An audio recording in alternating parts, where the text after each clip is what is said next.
उसमें आपका कलेजा भरभरा होगा, आपको पिछला गया हुआ जीवन नरक दिखाई देगा और इतना पश्चाताप बनेगा, आपकी आत्मा सीर उठेगी।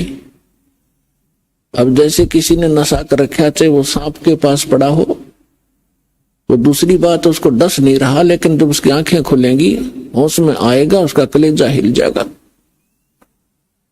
तो हम काल के लोक में पड़े हैं, ये डसे कब गया उसकी मर्जी, लेकिन हम उसके विवश होकर उसके आगे पड़े हैं।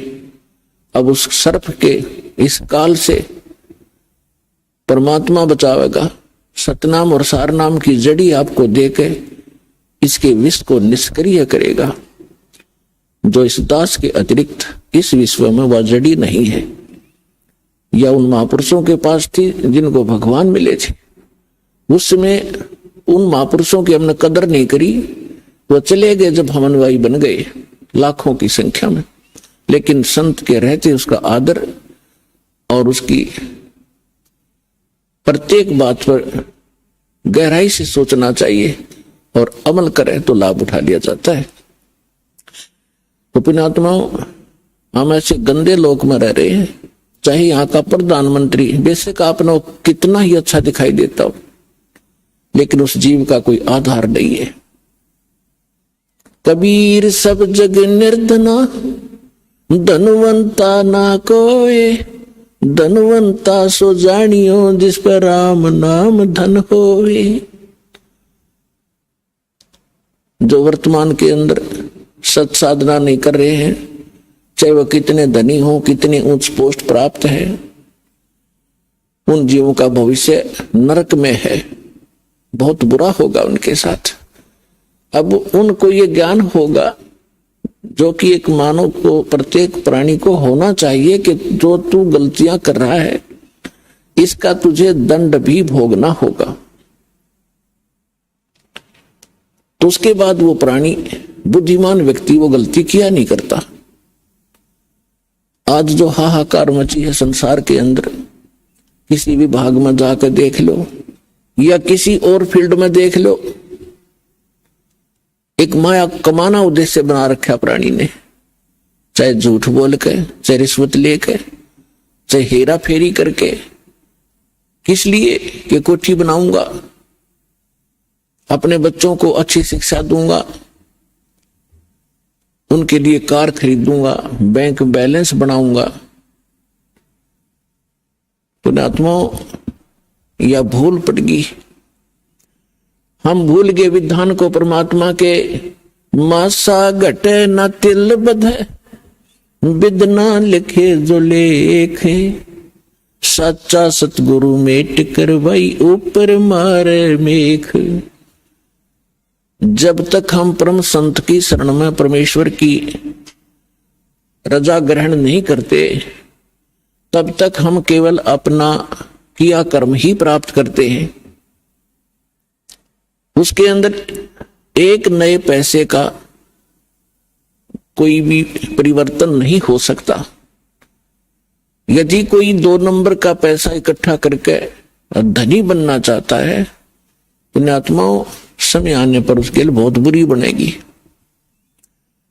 बहुत से प्रमाण हमारे पास है, और प्रत्येक व्यक्ति जब इस ज्ञान को सुनता है उसको अपने किए कर्म का आभास भी होता है।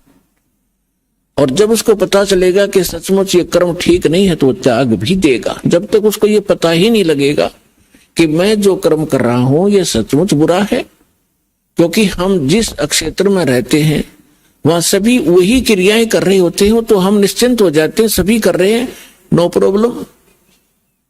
लेकिन भाई अपराधों से लाख कर लियो, सबको प्रॉब्लम होगी। तो जैसे एक व्यक्ति जब इस ज्ञान से परिचित हुआ, ज्ञान से भी तभी परिचित हुआ जब उसका सर्वनाश हो लिया। वैसे तो हम भगवान को एक सेकेंडरी थिंग मानते हैं, देख लेंगे टाइम मिला तक भी मत्था टेक आवांगे, किसी गुरु जी के पास चले जावांगे, बाकी समय अपना धन कमाएंगे। और वो भी उसके लिए वरदान होता है जब उसके ऊपर ऐसा कहर टूट जाए, भगवान की याद आ जाए। एक व्यक्ति बता रहा था कि मैं घना निकम्मा आदमी था, अब पता चला कि मैं निकम्मा था, जब तक मैं घना अच्छा मान रहा था अपने आप को। मेरी एक टेप रिकॉर्डर की दुकान थी, रिपेयर एंड सेल की। उस समय ये सोनी की कैसेट चली थी, बहुत पुरानी बात है, और वो बहुत कॉस्टली होती थी, 30-35 रुपए की आती थी, और मैं वो डुप्लीकेट तैयार करता था एज इट इज, जो मुझे इंक्लूडिंग रिफल और उसका कवर 2 रुपए की पड़ती थी, मैं 32 रुपए लेता था। तो भोली आत्मा 35 की बजाय 32 में मेरे पास लेने आते थे, और फिर वो कुछ दिनों में खराब हो जाती, तो मैं कहता भी देख ले कंपनी की है, मैं क्या करूं, तेरे टेप में गड़बड़ होगी। बहुत से पैसे इकट्ठे किए, इकलौता पुत्र था, सोचा था बच्चे को घना धनी बनाकर मरूंगा, इसको सारी सुख दूंगा। वो बच्चा ही बीमार हो गया, लड़का इकलौता पुत्र था। आसपास के डॉक्टरों को दिखाया, इलाज शुरू हो गया। इसके पैरेलल झाड़े झपटे वालों के पास भी, और अपनी जो पूर्व पूजा करते थे उनके परंपरागत पूजाएं थी, वहां भी सब क्रियाएं करवाई, ऑल इन वेन, सब असफल रही, और पैसा बाढ़ की तरह भुन रहा था। फिर बच्चा बहुत कमजोर हो गया, 1 वर्ष लगभग ट्रीटमेंट ऐसे ही चलता रहा। कभी थोड़ी सी राहत मिल जाए, फिर ज्यादा हो जाए, फिर राहत मिल जाए। जो मैंने पैसा कमाया था वो सारा का सारा जा रहा था, लेकिन मेरी समझ में नहीं आ रहा था, अब फिर कमा लूंगा एक बार बेटा ठीक हो जाओ। फिर क्या पता चला कि उसके दोनों किडनी फेल होगी। ऑल इंडिया इंस्टीट्यूट दिल्ली ले गया, उन्होंने बताया कि अति शीघ्र ट्रांसप्लांट कराओ, नहीं तो बच्चा नहीं बचेगा। जैसे तैसे किसी से कह सुनकर और एक गुर्दा प्राप्त किया, कोई सब इच्छा से दान करने वाला मिल गया। फिर भी उसके खर्चा बहुत हुआ, यानी उस समय 3.5 लाख रुपए मेरे उस गुर्दा के बदले बदलाने में लग गए, और पहले और खर्च हो लिया गना। जो मेरे पास धन था, वो मकान था, वो सब बेच दिया, किराए पर रहने लग गया। अब बेटा ठीक हो जाए फिर कमा लूंगा। तो कहने का भाव ये है कि लड़का स्वस्थ हो गया, गुर्दे सफल हो गया गुर्दा उसका। फिर गांव में एक प्लाट था, वो बेचकर शहर में छोटा सा मकान भी बना लिया। बच्चे के विवाह की तैयारी थी, अच्छी शिक्षा ग्रहण करवाई थी उसको, और अच्छी नौकरी की अपॉइंटमेंट भी उसकी होगी थी। विवाह की तैयारी कर रहे थे, खूब सारी धूमधाम से कार्य किए जा रहे थे। वो लड़का एक अपनी कार में जा रहा था, एक गाड़ी से टकरा गया, ट्राले तक, यानी बस दुर्घटना में उसकी मृत्यु होगी। बस में जा रहा था।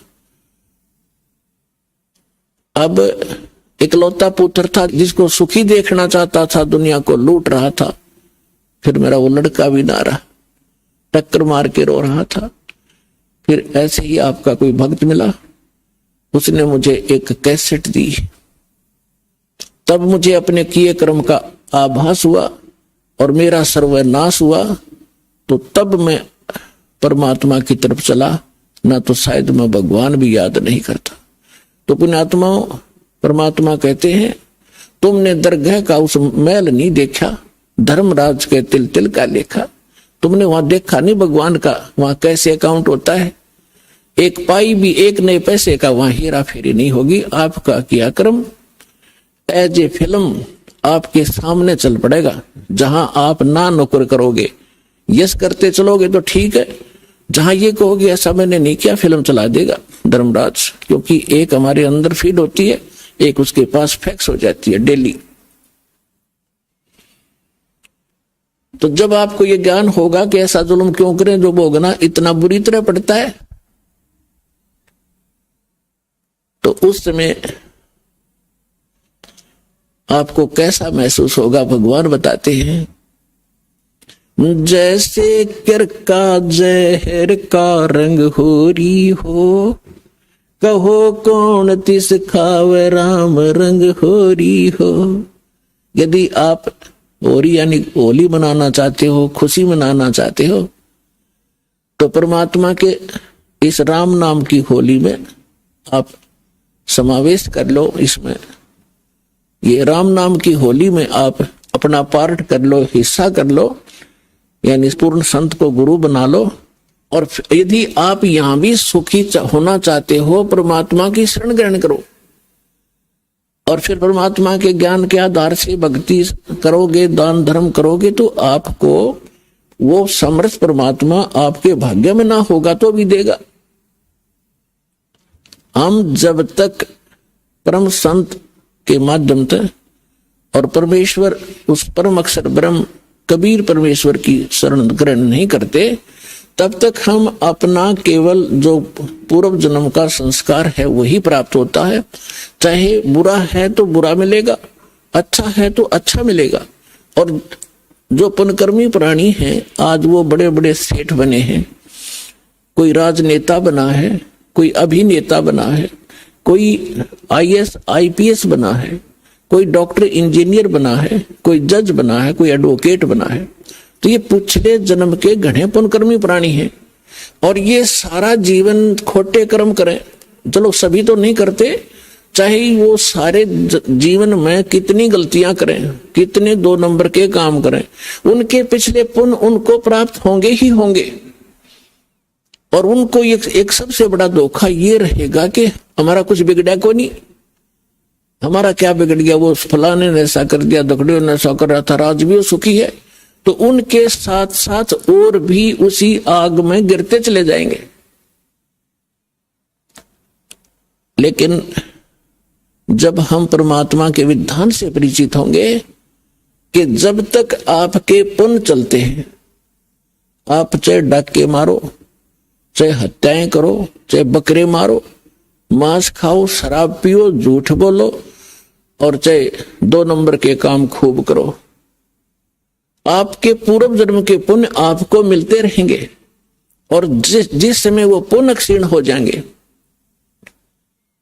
फिर पाप का दौर शुरू होगा। फिर देखना क्या कहर टूटेगा उस घर के, उस प्राणी के ऊपर। यदि वो मनुष्य जीवन भी ठीक ठाक निकल गया तो घने पुण्य थे उसके, लेकिन पापों का ढेर उससे घना है अभी। वो नेक्स्ट जीवन में भक्तिहीन प्राणी कुत्ते की योनि में जाएगा और फिर उसके सिर में कीड़े पड़ेंगे, वहां कोई ट्रीटमेंट करनी नहीं पाओगा उसको। तो पुण्यात्माओं, ये कोई डूम बाट के गीत नहीं है कि वैसे ही आपके सामने बेतुकी बकवाद की जा रही है। परमात्मा का वो गूढ़ रहस्य और यथार्थ विधान आपके रूबरू किया जा रहा है, जो खुद भगवान ने बताया और जिनको परमात्मा मिले उन महापुरुषों ने बताया। और ये दास केवल एक टेप रिकॉर्डर का काम कर रहा है, उनके बताए ज्ञान को एजिडी आपके सामने बोल रहा है। अब परमात्मा बताते हैं, कबीर लूट सको तो लूटियो, राम नाम की लूट, पीछे फिर पछताओगे, भाई प्राण जहांगे छूट। वो पृथ्वीपति चकवे गए, जिनके चक्र चलंत, रावण सरीखे कौन गिने, भाई ऐसे गए अनंत।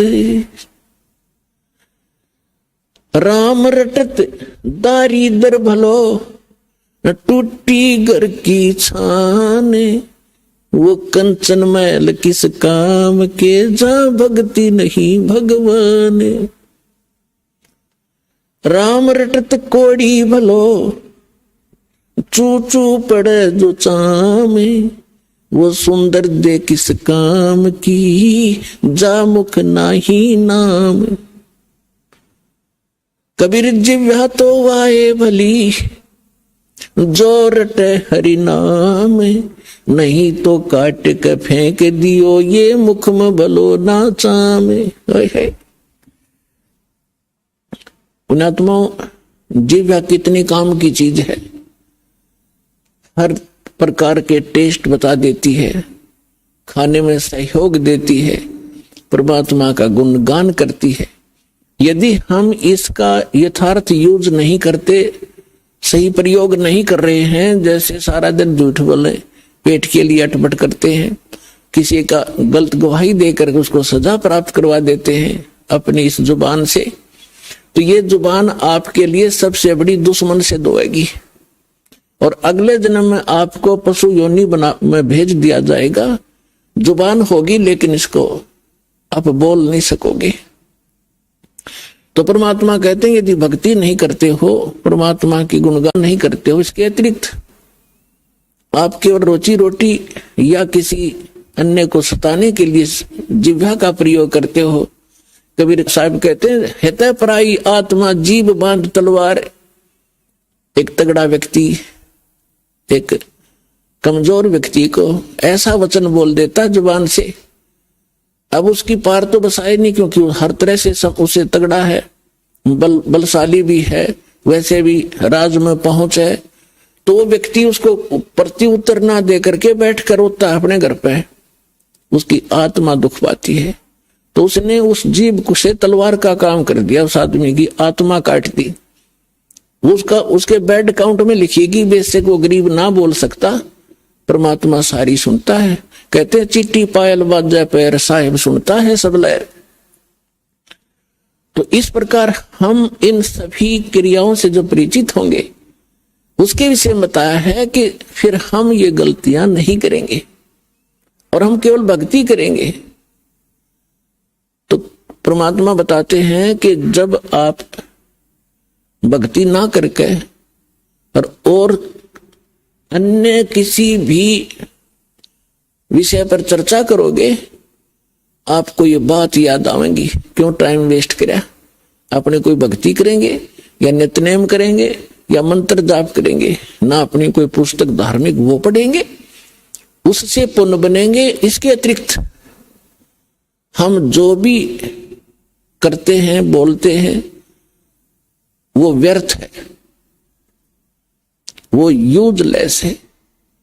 इसलिए सभी संतों ने इस बात को समर्थन दिया है कि परमात्मा की भक्ति करो, बाकी आप जितना भी क्रिया इसके अतिरिक्त करते हो ये आपको लाभ नहीं देगी।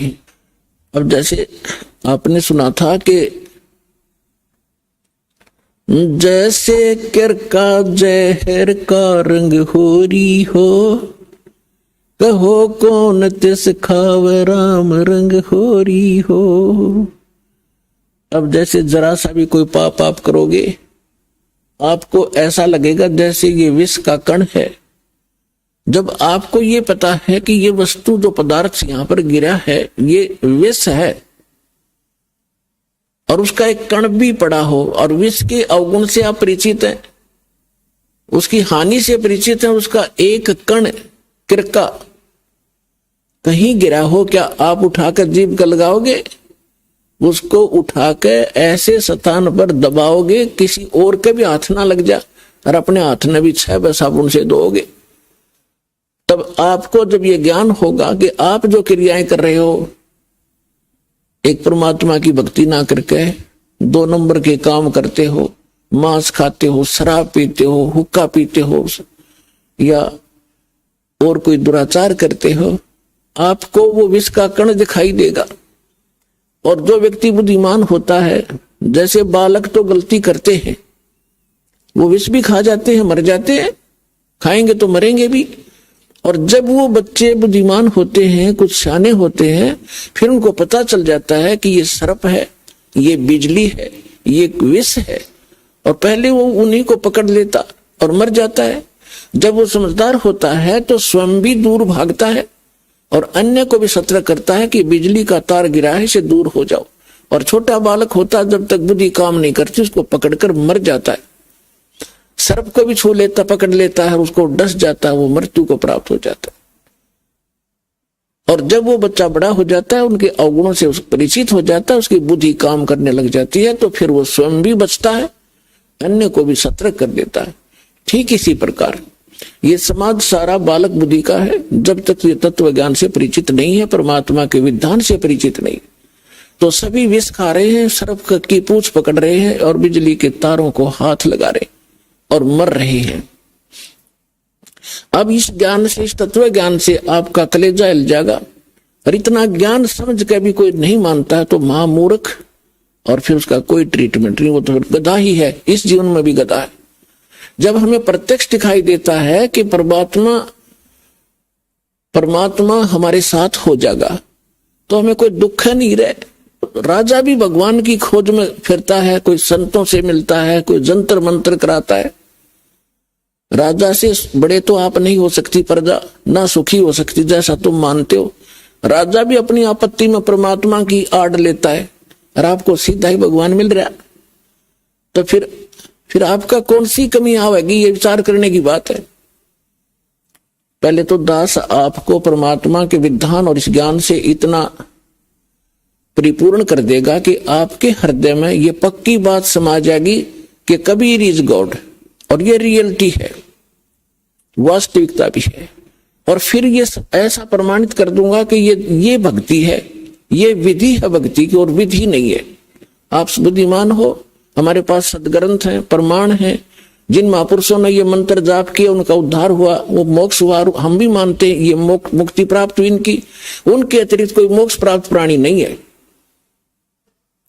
चाहे वो सिद्धि कितनी ही कर गया हो, चाहे वो कितने चमत्कार दिखाकर मर गया हो, लेकिन वो मोक्ष प्राप्त नहीं है। तो फिर कौन सी समस्या रहेगी? फिर मूर्खता की। जान बूझ साची तजय और करे झूठ ने ताकि संगत है प्रभु, फिर सोपन में बिना दे। जो इतना ज्ञान समझकर फिर गलतियों पे गलती करता है तो बुद्धिमान व्यक्ति नहीं है, वो तो जानबूझ कर बकवाद कर रहा है। अब परमात्मा क्या बताते हैं? राम नाम रटते रहो, राम नाम रटते रहो, जब तक घट में प्राणे, कब हो तो दीन दयाल के हे बनक पड़ेगी कान। अब परमात्मा की भक्ति में आगे बढ़ने के कुछ फार्मूले हैं जिससे आप स्थिर रहोगे। इन फार्मूलों को, इन पॉइंट्स को आपने याद रखना पड़ेगा। जैसे कुछ भक्त आते हैं, कुछ ऐसे भक्त होते हैं जो सब जगह थक लेते हैं, झाड़ फूक करवा के, मंत्र जंतर जप के, गुरु बना के, और जब वो यहां आते हैं चाहे कितना भयंकर दुख हो उनके ऊपर, परमात्मा तुरंत ठीक कर देता है। अब उनकी तो फिर परमात्मा की रजा होगी, उन कोई और ठिकाना नहीं रहा, भगवान से अतिरिक्त कुछ जगह दिखाई नहीं देती। मालिक को सब पता है, अंतर्यामी है वो परमात्मा। वो दूर तक जानता है कि आने वाली आत्मा क्या उद्देश्य लेकर इस दरबार में आई है, उसी तरह से उसका उपचार होता है। जो ऐसे आते हैं उनको तुरंत, देखो दास तो एक पीएन है उस कबीर भगवान का, चपड़ासी हूं। आपकी अर्जी दास के पास आती है, दास उस परम पिता की टेबल पर रख देता है।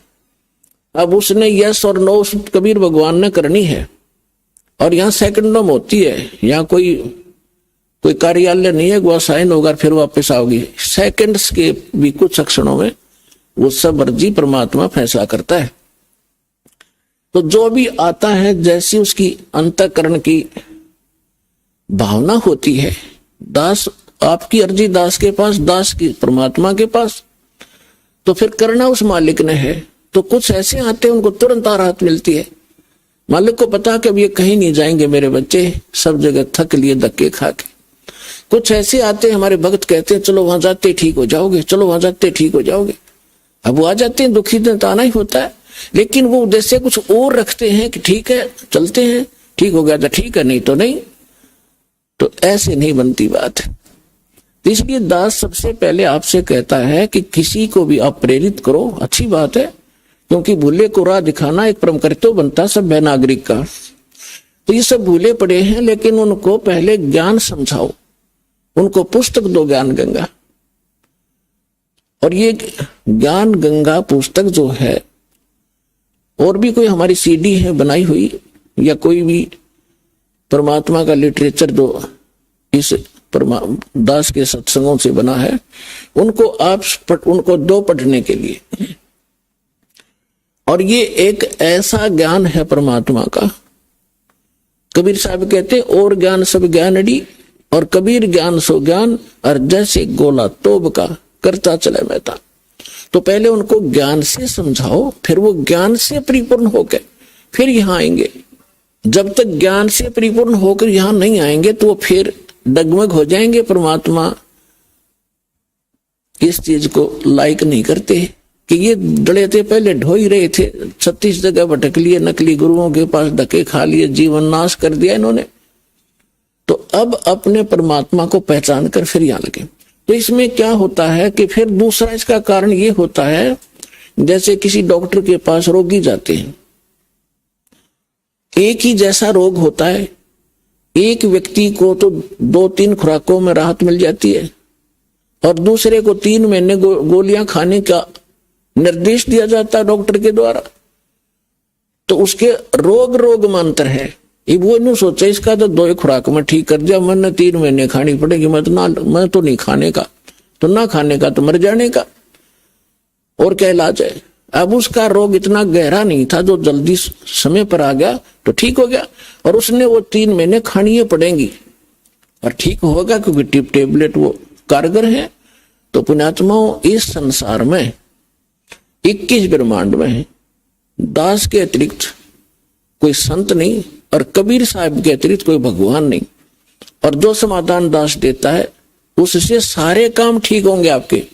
आपके सांसारिक सुख, शारीरिक रोग सब दूर होंगे, सांसारिक सुख प्राप्त होंगे, सांसारिक दुख, मानसिक दुख, भूत प्रेत की बाधा, पितृ बाधा, चाहे कितना भयंकर हो, किसी प्रकार की, चाहे घायल तक डाल रखी हो, चाहे चौकी तक छोड़ रखी हो, यहाँ 1 सेकंड का काम है भगवान का।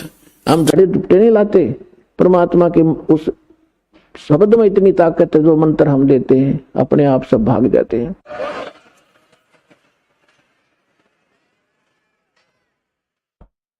फिर कहते हैं धीरे धीरे रे मना, धीरे सब कुछ होवे, माली सींचे 100 घड़ा, समय आवे फल होवे।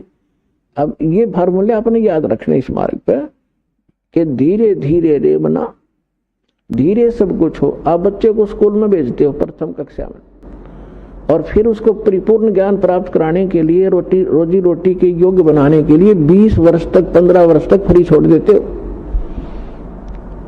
BA करके फिर वो 5-4 वर्ष का कोर्स भी करता है, और फिर 2 रोटी का साधन उसको बनता है। अगर वो सफल हो जाता है और बढ़िया होता है, फिर सारा उसका जीवन रोजी रोटी की समस्या हल हो जाती है। ठीक इसी प्रकार आपने ये आम का बीज बोया है, भक्ति, सत भक्ति। अभी तक आपने बबूल बो रखी थी, और बबूल बीज का ये आशा कर रहे थे कि हमें आम मिलेंगे मीठे मीठे, तो बबूल के तो काटे ही मिलेंगे, आम की इंतजार, आम की आशा व्यर्थ थी। तो जितने भी ये संत हैं, पंथ हैं और श्रद्धालु हैं, ये बेचारे उनको संत मानकर चले गए, उन्होंने राम नाम दे दिया, अब बीज दे दिया आम का कह के, और है वो बबूल का। उन बीज भी दिया, यानी साधना भी कर रहे हैं, जैसा गुरु जी बता रहे हैं, वो फल भी रहा है। कुछ कहते हैं हमें ऐसे दिखाई देता है, प्रकाश दिखता है, वो प्रकाश से का बीज दे रखा है तुम्हारे, प्रकाश ही काल है, ज्योत स्वरूपी निरंजन। तो आम का बीज कहकर सतलोक सतपुरुष की कथा सुना के आपको बीज दे दिए, काल के 5 नाम काल के जानो, ये राधा स्वामी वाले, और सभी आस लगाए बैठे में सुख होगा, हमें मोक्ष मिलेगा, सपने में भी इंतजार मत करना।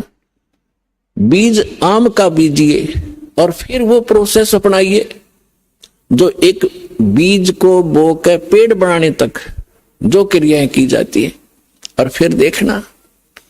तो अब आपको आम का बीज मिला है, इसको बोइए, बीज दिया, अब इसकी सिंचाई कीजिए, इसकी सुरक्षा कीजिए, अब सच्चाई क्या है? देखो पुण्यात्माओं, दास इस मार्ग का मास्टर है, इस मार्ग का डॉक्टर है। आप सभी विद्यार्थी हो, दूसरे शब्दों में आप जन्म मरण के रोगी हो। तो इस दास को इसका पूरा कंप्लीट कोर्स पता है, आपको बताया जाता है, तो आप जी वैसे ही कीजिए और फिर देखना इसकी सफलता कैसे। जैसे ये मंत्र है, ये तो समझो बीज है। ये मंत्र जाप कर आपको दिए जाते हैं, ये तो समझो बीज है, बो दिया आपके अंतःकरण में, वचन की शक्ति तय प्रवेश कर दिया। अब इसकी सिंचाई करनी है, इसमें खाद पानी डालना है। तो उसके लिए कहा है, एक यज्ञ है धर्म की, दूजी यज्ञ है ध्यान, तीजी यज्ञ हवन की, चौथी यज्ञ परिणाम, और पांचवी यज्ञ है ज्ञान की। तो आप जी ने ये बीज बोने के उपरांत, जैसे खेत में किसान गेहूं बीज देता है, तो गेहूं बीज देने मात्र से सफलता नहीं होगी, उसमें खाद भी, पानी भी, उसकी सुरक्षा भी समय अनुसार देनी पड़ेगी। और उसमें घास फूस उग जाता है, उसको निकालना भी प्रॉपर पड़ेगा, तब वो सफलता प्राप्त होगी। इसी प्रकार आप जी ने ये पांचों यज्ञ इस मंत्र के पैरेलल करनी पड़ेंगी। अब जैसे हम अज्ञानता के कारण इन अनाड़ियों के पास जाते थे, ये क्या क्या साधना बताते थे। कोई तो कहता था गायत्री मंत्र जाप कर ले, और कोई कहता था कि गीता जी का एक अध्याय डेली कर लिया कर पाठ कर लो। कोई जप जी साहिब की एक पुस्तक है, उसको नित्य पढ़ने को कहते हैं। कुछ ये नित्य नियम का गुटका हमने बना रखा है गरीबदास के पंथ में, इस कुछ कहते हैं बस ये पढ़ लिया करो बेड़ा पार हो जाएगा। मंत्र पता नहीं उठपटांग क्या देते हैं वो। तो पुण्यात्माओं, जैसे पहले हम गायत्री मंत्र को लेते हैं। गायत्री मंत्र क्या है? ये एक यजुर्वेद अध्याय नंबर 36 का मंत्र नंबर 3 है, और इन अनाड़ियों ने इसको पता नहीं क्या बना रखा था।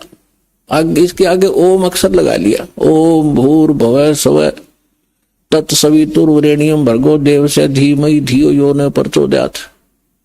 और इसने हम निरा गोट्या करते और इसको यूं मान्या करते इससे मोक्ष होगा। ये प्रथम तो इसके साथ ओम नाम लगाने से ये मंत्र ही व्यर्थ हो जाता है। अब जैसे वेदों में महिमा पूर्ण परमात्मा की है और ओम नाम है ब्रह्म का, और महिमा ये इस मंत्र में महिमा है परमक्षर ब्रह्म की। यदि हम कोई पत्र लिखते हैं और उसमें शुरुआत में लिखते हैं मुख्यमंत्री या मंत्री, और वो भेजनी थी हमने प्रधानमंत्री गए, तो प्रधानमंत्री के पास नहीं जाएगी एप्लीकेशन, जिसको आपने एड्रेस किया वहां जाएगी, और वो उसका अधिकारी नहीं उसका आपकी एप्लीकेशन को सुन ले, कुछ काम कर दे। हमने प्रधानमंत्री के एप्लीकेशन भेजनी थी और उससे हमें लाभ मिलना था, एड्रेस कर दिया उस मंत्री के या मुख्यमंत्री के, तो होगी व्यर्थ। तो ये ओम नाम इसके साथ लगाकर इसका और काम बिगाड़ लिया इन्होंने।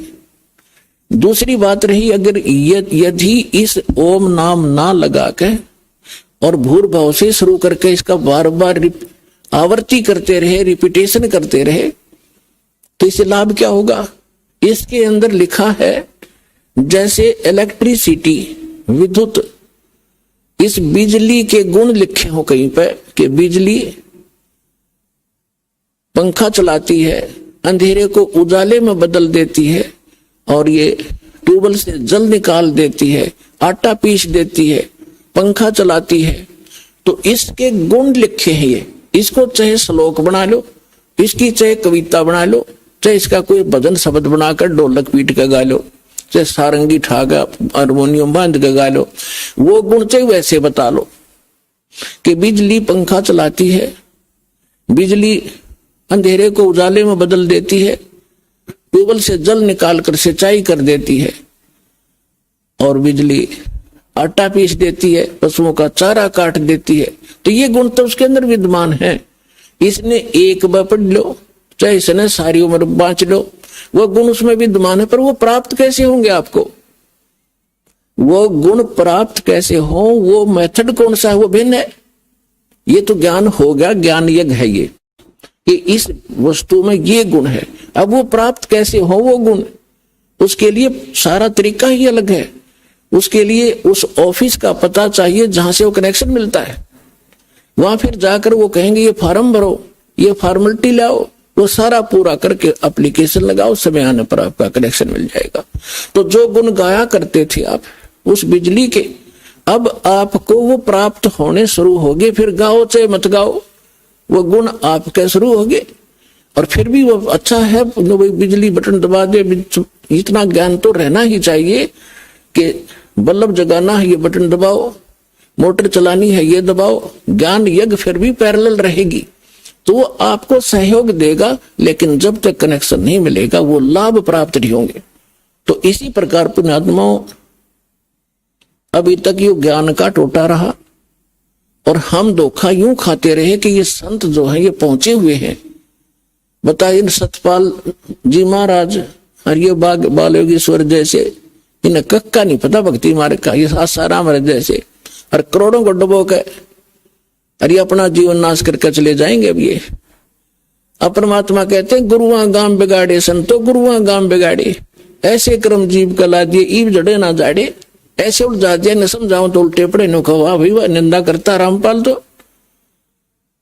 अरे भले आदमियों, इसे बड़े बड़े माइक लाकर टेलीविजन पर मैंने निंदा करने में टाइम पाया। ऐसा मूर्ख हूं मैं कि मैं निंदा करूं, अपने कर्म बिगाड़ू। परमात्मा कहते हैं तिनका कबू ना नींदिए, जो पाया तले हो, और कभी उड़ आखंड पड़े पीर घडेरी हो। हम तो तिनके की निंदा नहीं कर सकते, इतना पाप लगे हमारे को। लेकिन जो परमात्मा ने डंडोरा पीटा था, सच्चाई कहा था ढोल के डंके पे, आज सेवा दास को मिली है। और आखिरी सांस तक निभाऊंगा, चाहे सांस तड़के निकल जाओ।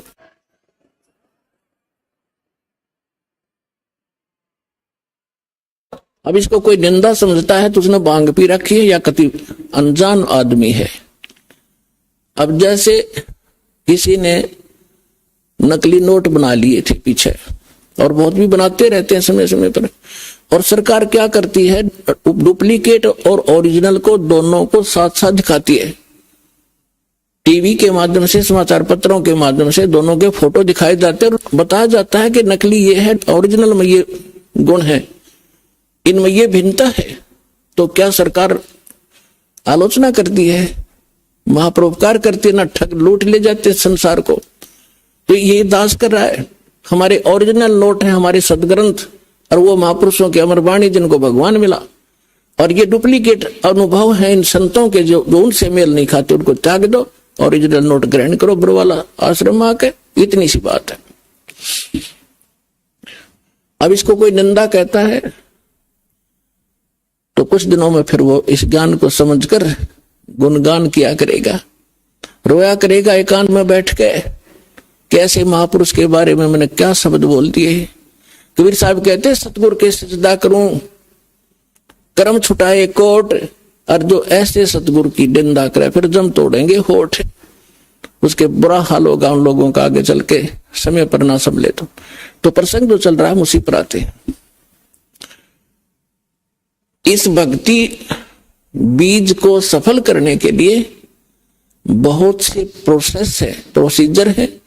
इन सभी को आपने रेगुलरली अपनाना पड़ेगा। जैसे किसान फसल की देखरेख, उसमें सिंचाई, खाद, पानी समय अनुसार और उसकी सुरक्षा आखिरी दम तक संभाल करता है, सुरक्षा करता है। तो कबीर साहब कहते हैं पाकी खेती देख के गर भाइयों मत किसान, अब हो झोले बहुत है, घर आले तब जाने। अब जैसे कई भक्त जो अपना जीवन नाश कर गए, यहां से एक दो परिवार चले गए, सारे सुख हो क्यों यहाँ के, तो सुख सागर है। जब एसी रूम में बैठोगे तो ठंडक रहेगी, फिर वो भूल जाते हैं एसी रूम से बाहर गर्मी भी है। जहां एसी नहीं है तो वो कुछ दिनों में निकल जाते हैं एडमिट करके, और बाहर जाके फिर उनको पता चलता है कि क्योंकि जो उन्होंने 2-4 वर्ष पुण्य इकट्ठे कर लिए यहाँ रेगुलर शास्त्र अनुकूल साधना करके भक्ति करके, और 2-4 वर्ष वो यहाँ रहे हैं, तो उनको वो पुण्य संग्रह हो गए उनके। अब वो पुण्य काल देगा ही देगा उनको। अब वो क्या गलती करते हैं, क्या कहते हैं एक दूसरे भक्त को कि हमने तो 3 वर्ष हो गए नाम छोड़ दिया, हमारा क्या बिगड़ गया, सब अटपट की बातें हैं, घर बैठ कर भक्ति कर लेंगे। तो वो एक आध न और डबो सकते, इसलिए दास आपको ये फाउल पॉइंट बता रहे हैं ताकि ऐसा कोई सिर फिरा मिल जाए गुरुद्रोही तो उससे भी बचना आपने। क्योंकि परमात्मा कहते हैं जैसे माता गर्भ को राख यत्न बना और ठेस लगे दक्षिण हुए, तेरी ऐसे भक्ति नसावे। तो भक्ति का नाश शीघ्र हो जाता है, इसको प्रफुल्लित करने में समय लगता है। जैसे आम का पौधा बो दिया, 2-3 वर्ष में वो इतना को होगा 5-4 फुट का, और तोड़ने वाला एक बार तोड़ जाएगा। अब उसको इतना बनाने में तो 3 वर्ष लग गए, और तोड़ने वाले ने 1 मिनट में कर दिया काम, नाश हो गया। तो भक्ति का नाश तो शीघ्र हो जाएगा, लेकिन इसको प्रफुल्लित करने में आपको सावधानी बरतनी पड़ेगी। तो उनके साथ क्या होगा, अब दास देख रहा है कि आज से 10 वर्ष पहले एक परिवार छोड़ गया था, उनको पहले इतना कष्ट था गिनती नहीं हुए, 3 वर्ष 4 वर्ष वो भक्ति में रहे, सारे सुख हो गए, फिर अटपट भागी छोड़ गया। अब 10 वर्ष के बाद फिर नाक रगड़ा, नाक है कि हम पे तो वही दुख फेर हो गए। और मैं रोज यही आपको रोज सतर्क कर रहा हूं कि ये गलती मत करो, मत करो, आप मार खा जाओगे। या फिर पहले धक्के खा लो, पहले इन संतों ने खूब टटोला हो जा करके वहां करके देख लो भक्ति, कुछ दिन फिर आ जाइयो। कर बने बनाए काम ने बिगाड़ा नहीं करते। तो इसलिए जो भी हम कोई ज्ञान प्रचार करवाते हैं उनको पहले कह देते हैं कि उनको नियम पहले बताओ, नियम समझ में आवे तो आ जाइयो, ना फिर और थोड़े से दिन तसल्ली कर लो फिर आ जाना। प्रथम नियम है, बाद में भक्ति, और फिर ना सफलता हो तो हमें बताइयो। तो हम मार खाते अपनी गलती से। सतगुरु के दरबार में कमी कहेगी ना, अनसा मौज नहीं पावता तेरी चूक चाकरी मां।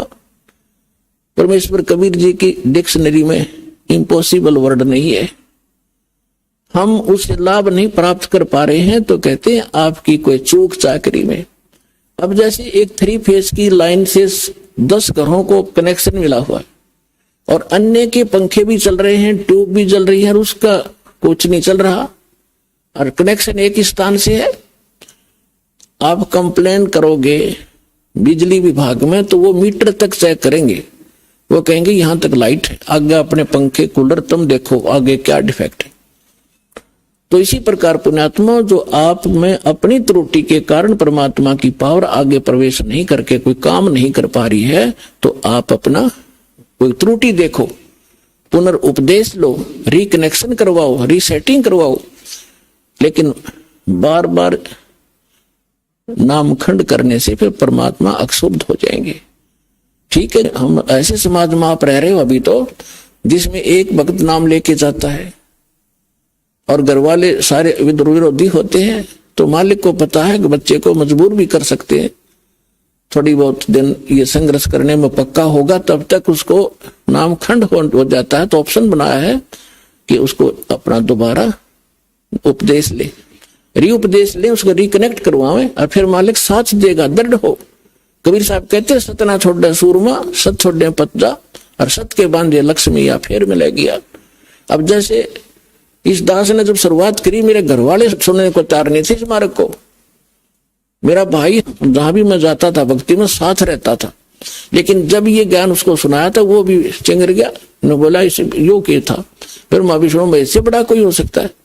और जब उनको ज्ञान हुआ सारा परिवार और सबसे आगे खड़े हो गया वही भाई आकर के, तो संघर्ष फिर हमने नहीं छोड़ा, इस बात को लगे ही रहे।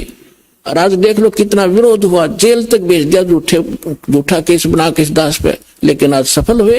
परमात्मा कहते सत ना छोड़े सूरमा, सत छोड़े पतदा, और सत के बांधे लक्ष्मी फिर मिलेगी। हम परमार्थ में लगे हैं, स्वार्थ में गलती कर आदमी 100 बार जेल जाओ, और दुष्ट कर्म है उसका। यदि कोई अपराध करके जाता, निरपराध, तो एक स्वतंत्रता जैसी लड़ाई है। अज्ञान से ज्ञान को स्वतंत्र करवाना है, जीव को काल से स्वतंत्र करवाना है। इससे बड़ा संघर्ष और इससे बड़ा पुण्य में क्रम इस पृथ्वी पर नहीं है। आत्म प्राण उद्धार ही ऐसा धर्म नहीं, और जीव का उद्धार करा दे इससे बड़ा कोई पुण्य नहीं इस पृथ्वी पे। तो वो दास कर रहा है, और अब मेरे बच्चे भी सारे लग कर तुम उसी में लग जाओ, सब अपने भाई बहन हैं।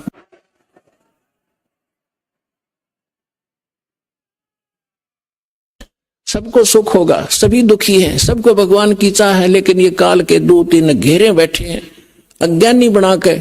आप उनको विद्वान बनाओ, साथ में उन कैसेट सुनाओ, पुस्तकें भेजो उनके पास, जैसे तैसे करके। अब जब उनको ज्ञान होगा, जब कोई ना रहे वहां पर, अब दौड़े दौड़े आ रहे हैं भगत सारे छोटे छोटे कर नकलियों को रो रहे हैं अपने कर्मों को। 20 वर्ष खो दिया, 10 वर्ष खो दिए, 13 वर्ष नाश कर दिया अपने जीवन का, केवल दुख दुख इकट्ठे हो गए। कोई बात नहीं, अब आपको भगवान मिल जाएंगे, आपके सुख भी होंगे और आपका मोक्ष भी होगा। अब जो प्रश्न चल रहा है कि इस भक्ति रूपी बीज को और इस फसल को वही परिपूर्ण करेगा जो इसके बारे में पूर्ण ज्ञान हो जाएगा, जिसको जैसे किसान खेती होता है। हमारे हरियाणा क्षेत्र में नहर से सिंचाई की जाती है, और गेहूं का फसल जो है सर्दियों में ही परिपक्व होती है। दिसंबर जनवरी के महीने में यहां इतनी भयंकर सर्दी पड़ती है, शीत लहर चलती है। हम अपने कमरे कक्ष बंद करके रजाई ओढ़ के कंबल जोड़ते हैं, या कोई हीटर वगैरह लगा के अपने को ताप प्राप्त कराते। और उस समय उस किसान का खेतों में पानी लगाने का नहर का समय होता है। अब उस सर्दी को देखे कोई बाहर ना निकले, पड़ोस के दूसरे घर में भी जाना हो तो इन सोचा सुबह जाऊंगा, अब तो बहुत ठंड है बाहर, आलस कर जाएगा। लेकिन वो किसान आलस नहीं करता। इतनी काली पीली रात होती है, ऊपर से सर्दी गिर रही होती है, भयंकर तेज हवा चल रही होती है, और वो खेत में पहुंच जाता कस्सी लेकर, और जो कंबल वगैरह छोटा मोटा ले रखा उसको भी रख देता है एक तरफ। उस समय जब वो पानी लगाने लगता है और घुटनों पानी में खड़ा हो जाता है, और ऊपर से शीत लहर चल रही होती है, तो वो अपने उस मार्ग का, उस फसल को परिपक्व करने का पूर्ण मास्टर है। उसको ये मालूम है, जब मैं आज आलस कर गया और सर्दी से डर के कमरे में बैठा रहा, पानी का समय निकल जाएगा, मेरी फसल सूख जाएगी, मेरे बच्चे भूखे मरेंगे और मैं निर्धन हो जाऊंगा। इसलिए वो सिर धड़की बाजी लाके, चाहे सांप काटो, चाहे कांटे लागो, और चाहे नमुनिया हो, उस काम में करके छोड़ेगा और सफल भी होगा। फिर खेत में काट के लाओगा भर के गाड़ी। तो पुण्यात्माओं, आप जिस समय इस मार्ग के ऐसे मास्टर बन जाओगे, उस समय आप देखना ये संघर्ष करोगे ही करोगे, चाहे कितना ही दुख हो। दुख तो माल्य के मार्ग में होता नहीं, लेकिन हम महसूस थोड़ा सा कर लेते हैं, परमात्मा फिर साथ रहता है। आप जब मालिक के लिए संघर्ष करते हैं, वो कोई बालक थोड़ा ही है। पिछले इतिहास देख लो, मीराबाई ने संघर्ष किया, उसके साथ कैसे कैर ढाए थे, और मालिक ने पल पल पर मदद की उसकी। विष का प्याला प्यार दिया था तो नहीं मरी। विष का गुण है, नाश कर देता है बॉडी को, और परमात्मा ने गुण बदल दिया भक्त के कारण।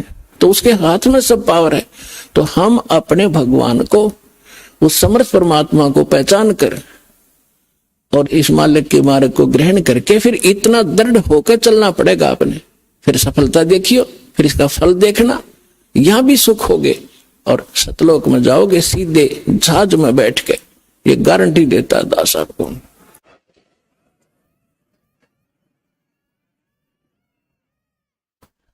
अब इसको सफल करने का तरीका,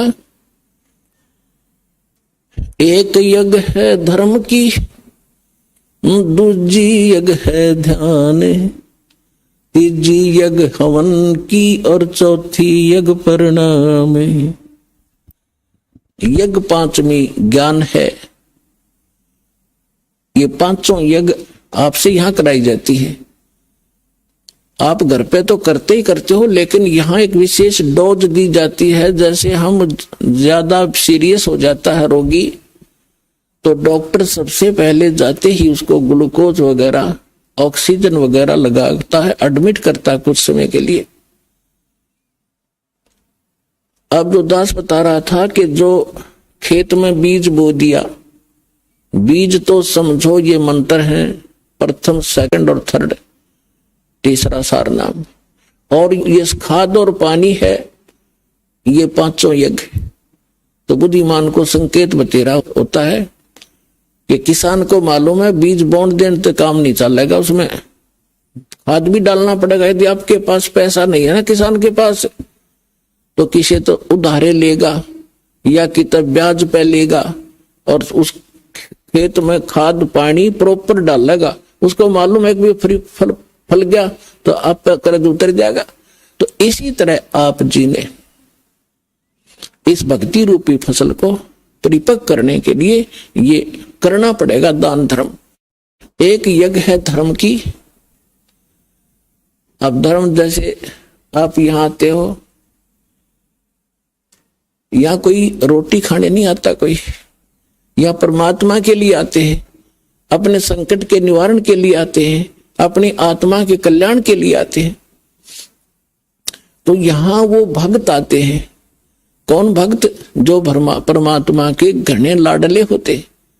ठीक है, बच्चा मेले में बाप की उंगली छुटा गया और कितने धक्के खाता फिर रहा इधर उधर, तो बाप को वो कितना प्यारा होता है जब वो वापस आ जा। माता पिता को कितना अच्छा लगता है जब वापस मिल जा, और कोई मिला दे उसका भी एहसान मानता है। तो आज हम सभी अपने पिता की उंगली छुटवा कर इस काल के मेले में बिछुड़ गए, और हम रोते फिरते उसको अपने पिता ने ढूंढ रहे हैं। वो पिता जब तक नहीं मिलेगा हमें संतोष नहीं हो सकता। चाहे दूसरे छोटा मोटा राहत हमें देकर रोना बंद करवा भी दियो, लेकिन वो माता पिता की कसक न्यारी रहे तो वह आज तक है हमारे। तो इस प्रकार जब आप यहां जो आ रहे हो, वो बिछड़े हुए हो उस परम पिता के, जो 600 वर्ष पहले आया था। उस समय आप उंगली छुटाए गए थे और अब तक भटक रहे उसको ढूंढते हुए। अब दया करी है दास के ऊपर, पहचान बताई है कि अपना पिता ये है, ये लक्षण है उसके। आप इस काल को पिता समझ रहे हो तो स्वार्थी है। तुम्हें होटल पे नौकर रखा हुआ है 2 रोटी के लिए, ये तुम्हारा पिता नहीं है, सुखी नहीं दे सकता होटल का मालिक। अगर वहां कोई नौकर है तो आप इस होटल के मालिक के नौकर हो, 2 रोटी के लिए मूर्ख बना रखा है तुम्हारे को, अपने स्वार्थ सिद्धि के लिए। तो अब ये ज्ञान आपको कराया गया है कि ये है आपका पिता, ये देगा आपको सारा सुख, आपकी संपत्ति का हिस्सा देगा, ठाठ से रहोगे, धनी है ये। आप एक कंगाल के नौकर थे इस काल के। तो अब जितने भी भक्त आत्मा यहां आ रहे हैं और जो इनको माध्यम बनता है अपने पिता का घर बताने के लिए, उसका भी एहसान परमात्मा उसको भी इतना ही क्रेडिट देता है। अब यहां तक बताया है परमेश्वर ने अपनी वाणी में कि एक जीव को उस काल के खेमे तय, काल के ग्रुप से निकाल कर और परमात्मा से जोड़ देगा, बता देगा रास्ता ठीक। उसको इतना पुण्य होगा जैसे करोड़ गायें हत्थे में कटती हुई बता दी हो, इतना पुण्य मिलेगा उस प्राणी को जो यहां तक का रास्ता बता देता है। और यहां आ जाता उसका तो कहना है कि कितना फल मिलेगा। अब जैसे एक प्राणी यहां ना आता, फिर अगले जन्म में गधा बनेगा, कुत्ता बनेगा, बकरा बनेगा, मुर्गा बनेगा, कितनी दुर्गति होगी। और उसका वो कहर टलवा दिया उस प्यारी आत्मा ने, समझदार ने, और अपने पिता के घर छोड़ दिया। अब उसके वो सारे कहर टल गए और उसको क्रेडिट मिला। एक धनी का बेटा खोजा, बताने वाले को भी नाम दे देता है लाखों रुपए, ले भाई बेटी खोजा, गुम हो जाती है, बताने वाले को भी लाखों रुपए नाम देता है। तो ये क्रेडिट भगवान का इंटरनल है, बाहर दिखाई नहीं देता। परमात्मा के एक एक वचन पर विश्वास कीजिए और इस धर्म के मार्ग को आगे बढ़ाइए। अब यहां जो पुण्यात्मा आते हैं, परमात्मा के बच्चे आते हैं, विशेष प्यारे आत्माएं आती हैं, वैसे तो नहीं आते। बाकी और लोग गालियां देते हैं, वो ऐसा है, लूटता है, फलान करता है, या तो यहाँ आने वाले को पता चलता हम लूटते हैं, क्या करते हैं। दास तो एक कुर्ता पजामा भगत वैसे दे देते हैं भिखारी को,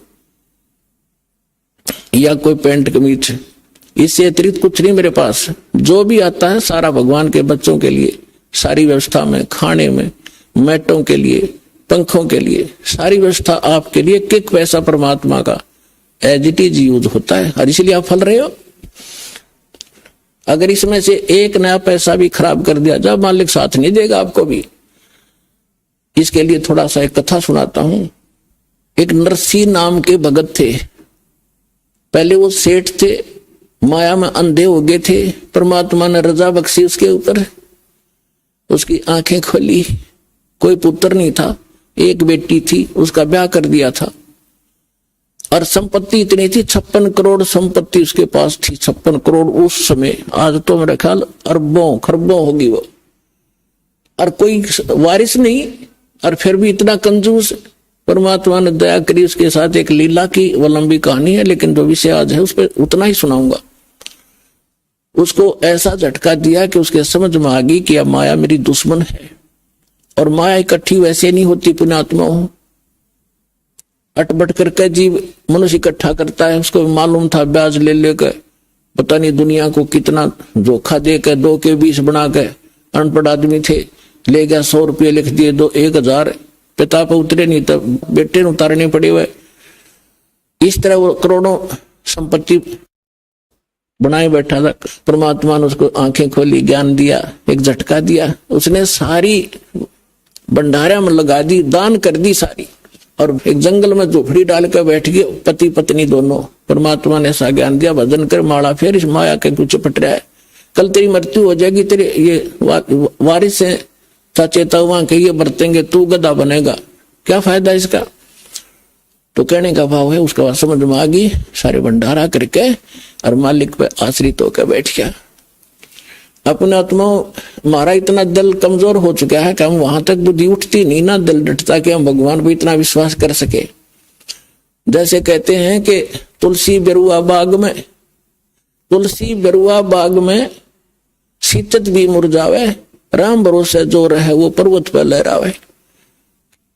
बगीचे के अंदर बूटा लगा दिया, पौधा लगा दिया, सिंचाई करते करते खत्म हो जाता है, मुरझा जाता है। राम भरोसे पर्वत के ऊपर कोई संभालने वाला नहीं, कोई सिंचाई करनिया नहीं। कहते राम भरोसे जो रहे पर्वत पर लहरावे। तो हमारा इतनी बुद्धि उठती नहीं, लेकिन इसको उठाने का ये प्रोसीजर है। एक दिन ऐसी दृढ़ता होगी आपके अंदर, सर्वनाश होता दिखा आपने, आप दृढ़ रहना भगवान के ऊपर, फिर देखना ऐसा बादल टल जाएगा, दुख का तो सोच भी नहीं सकते आप। अब नरसी ने क्या किया, झोपड़ी डालकर बैठ गया। पहले उसकी हुंडी चला करती थी। हुंडी मीन जैसे आजकल बैंक है और बैंक में ड्राफ्ट बनाया जाता है, उतने पैसे जमा करा दो, उनको आप लिख कर दे देगा बैंक की तरफ से कि ये 10 लाख रुपए का ड्राफ्ट दे दिया। आप किसी भी शहर में जाओगे, उस बैंक से आप वो पैसा वहां ले लोगे। रास्ते में वो एक कागज आपके पास होगा, कोई चोर उचक्का उसको ले नहीं सकता, पैसे को आपसे छीन भी लेगा, आप तुरंत कार्रवाई कर दोगे, वो कैंसिल हो जाएगा। तो इस प्रकार पहले हुंडी बनाई जाती थी। और हुंडी बनाने के लिए राजा लोग अपने शहर के धनी व्यक्तियों को ऑथराइज कर देता था कि ये सेठ इन शहरों में ये हुंडी बनाने के अधिकारी हैं, इनकी इतनी संपत्ति भी है, इतने अमाउंट तक की वो बना सकते हैं, जैसे 10 लाख या 20 लाख तक बना सकते हैं, या जैसा उनको बता रखा था। तो उनकी वो हुंडी बनाता था पहले, इतना धनी व्यक्ति था। कौन? नरसी मेहता। 4 महात्मा थे, साधु भक्त। उन्होंने द्वारका जाना था भगवान के तीर्थ स्थल पर। 500 रुपये ले रहे थे वह चांदी के। उन्होंने सोचा चांदी के 500 रुपये लेकर जाएंगे, रास्ते में कोई छीन लेगा, हुंडी बनवा लेते हैं। और हुंडी वालों की लिस्ट सब शहरों में सबके पास होती थी। सब जो भी हुंडी लेने देने वाले सेठ थे, और उनके साइन और उनकी कोड वर्ड भी उनको पता होता था। तो उन्होंने सोचा चल हुंडी बनवा लेते हैं। उनको पता था कि यहाँ एक नरसी नाम का कोई सेठ है, वो हुंडी बनाता है। उस समय वो सेठ निर्धन हो चुका था, लेकिन राम नाम का धनी हो गया था। कबीरा सब जग निर्धना और धनवंता ना को धनवंता सो जानिए। जिस पर राम नाम धन वह नकली संपत्ति तो ये रह जानी थी, असली धन मिला नरसी को जंगल में बैठ गया झोपड़ी डाल के। अब वो नगर में गए, उन्होंने पूछा भक्तों ने कि अभी हमने हुंडी बनवानी है, या हुंडी कौन बनाता है? हमने सुना नरसी सेठ बनाता, उस नरसी का घर कहाँ है? तो उन्होंने, गांव वालों ने तो मजाक पा गया था, अग्नाश कर दिया। अब समाज का, संसार और भगत का, जगत और भगत के विचारों में और क्रियाओं में अंतर होता है दिन और रात का, इसलिए उनके मतभेद सदा से बने हुए हैं। तो वो लोग कहने लगे कि अच्छा नरसी, अरे नरसी तो भाई बहुत बड़ा सेठ है भाई, बिल्कुल वो तो, लेकिन आजकल नखरे करता है वो। तो महात्मा बोले भाई क्या नखरे करता है? अखबार लेता नाटेगा और ज्यादा दबाव देगे जो बनाओगा वो आजकल। बोले भाई है कहाँ? वो भाई सेठ है लेकिन आजकल भगत बन रहा है, बाहर जंगल में बैठता, वही हुंडी हांडी बनाता है। और उन्होंने सारी पक्की जचा दी, भाई ठीक है। वो जाकर कहे भाई नरसी जी कहाँ है? कि ये रहा भाई नरसी जी, आ जाओ, आओ महात्माओं बैठो। आगे वो 500 रुपये रख दिए, अगले सेठ जी हमारी ड्राफ्ट बना दे। अब उसने नरसी ने कहा कि महात्मा जी मेरी हुंडी कैंसिल हो ली है, मैं सेठ नहीं रहा, मैं कंगाल हो गया, आपने दिखता नहीं, मैं यहाँ बैठा हूं जंगल में। उन पक्की जचगी, वो जो कहे थे गांव वाले सारी सच्ची, अब आएगा ये तो नरा ने कमर। वो लाग गया कहने, उनको संत थे गुस्सा हो गए कि सचमुच वो साची कहे थे गांव वाले, तू नखरे करता आजकल, अब भक्तों के साथ तू मजाक करता है, तुझे पता नहीं भगवान तुझे श्राप दे देगा, न्यू कर देगा। अब उसने समझ गया उनकी भाषा से नरसी कि ये तो हमारे साथिया ने चंगरा रखे हैं, और जितनी कहूंगा उल्टे पड़ेंगे ये। और कुछ है भाई महात्मा है, साधक है, कुछ उठ पटाक मेरे ऊपर श्राप दे देंगे तो भारी पड़ जाएगा।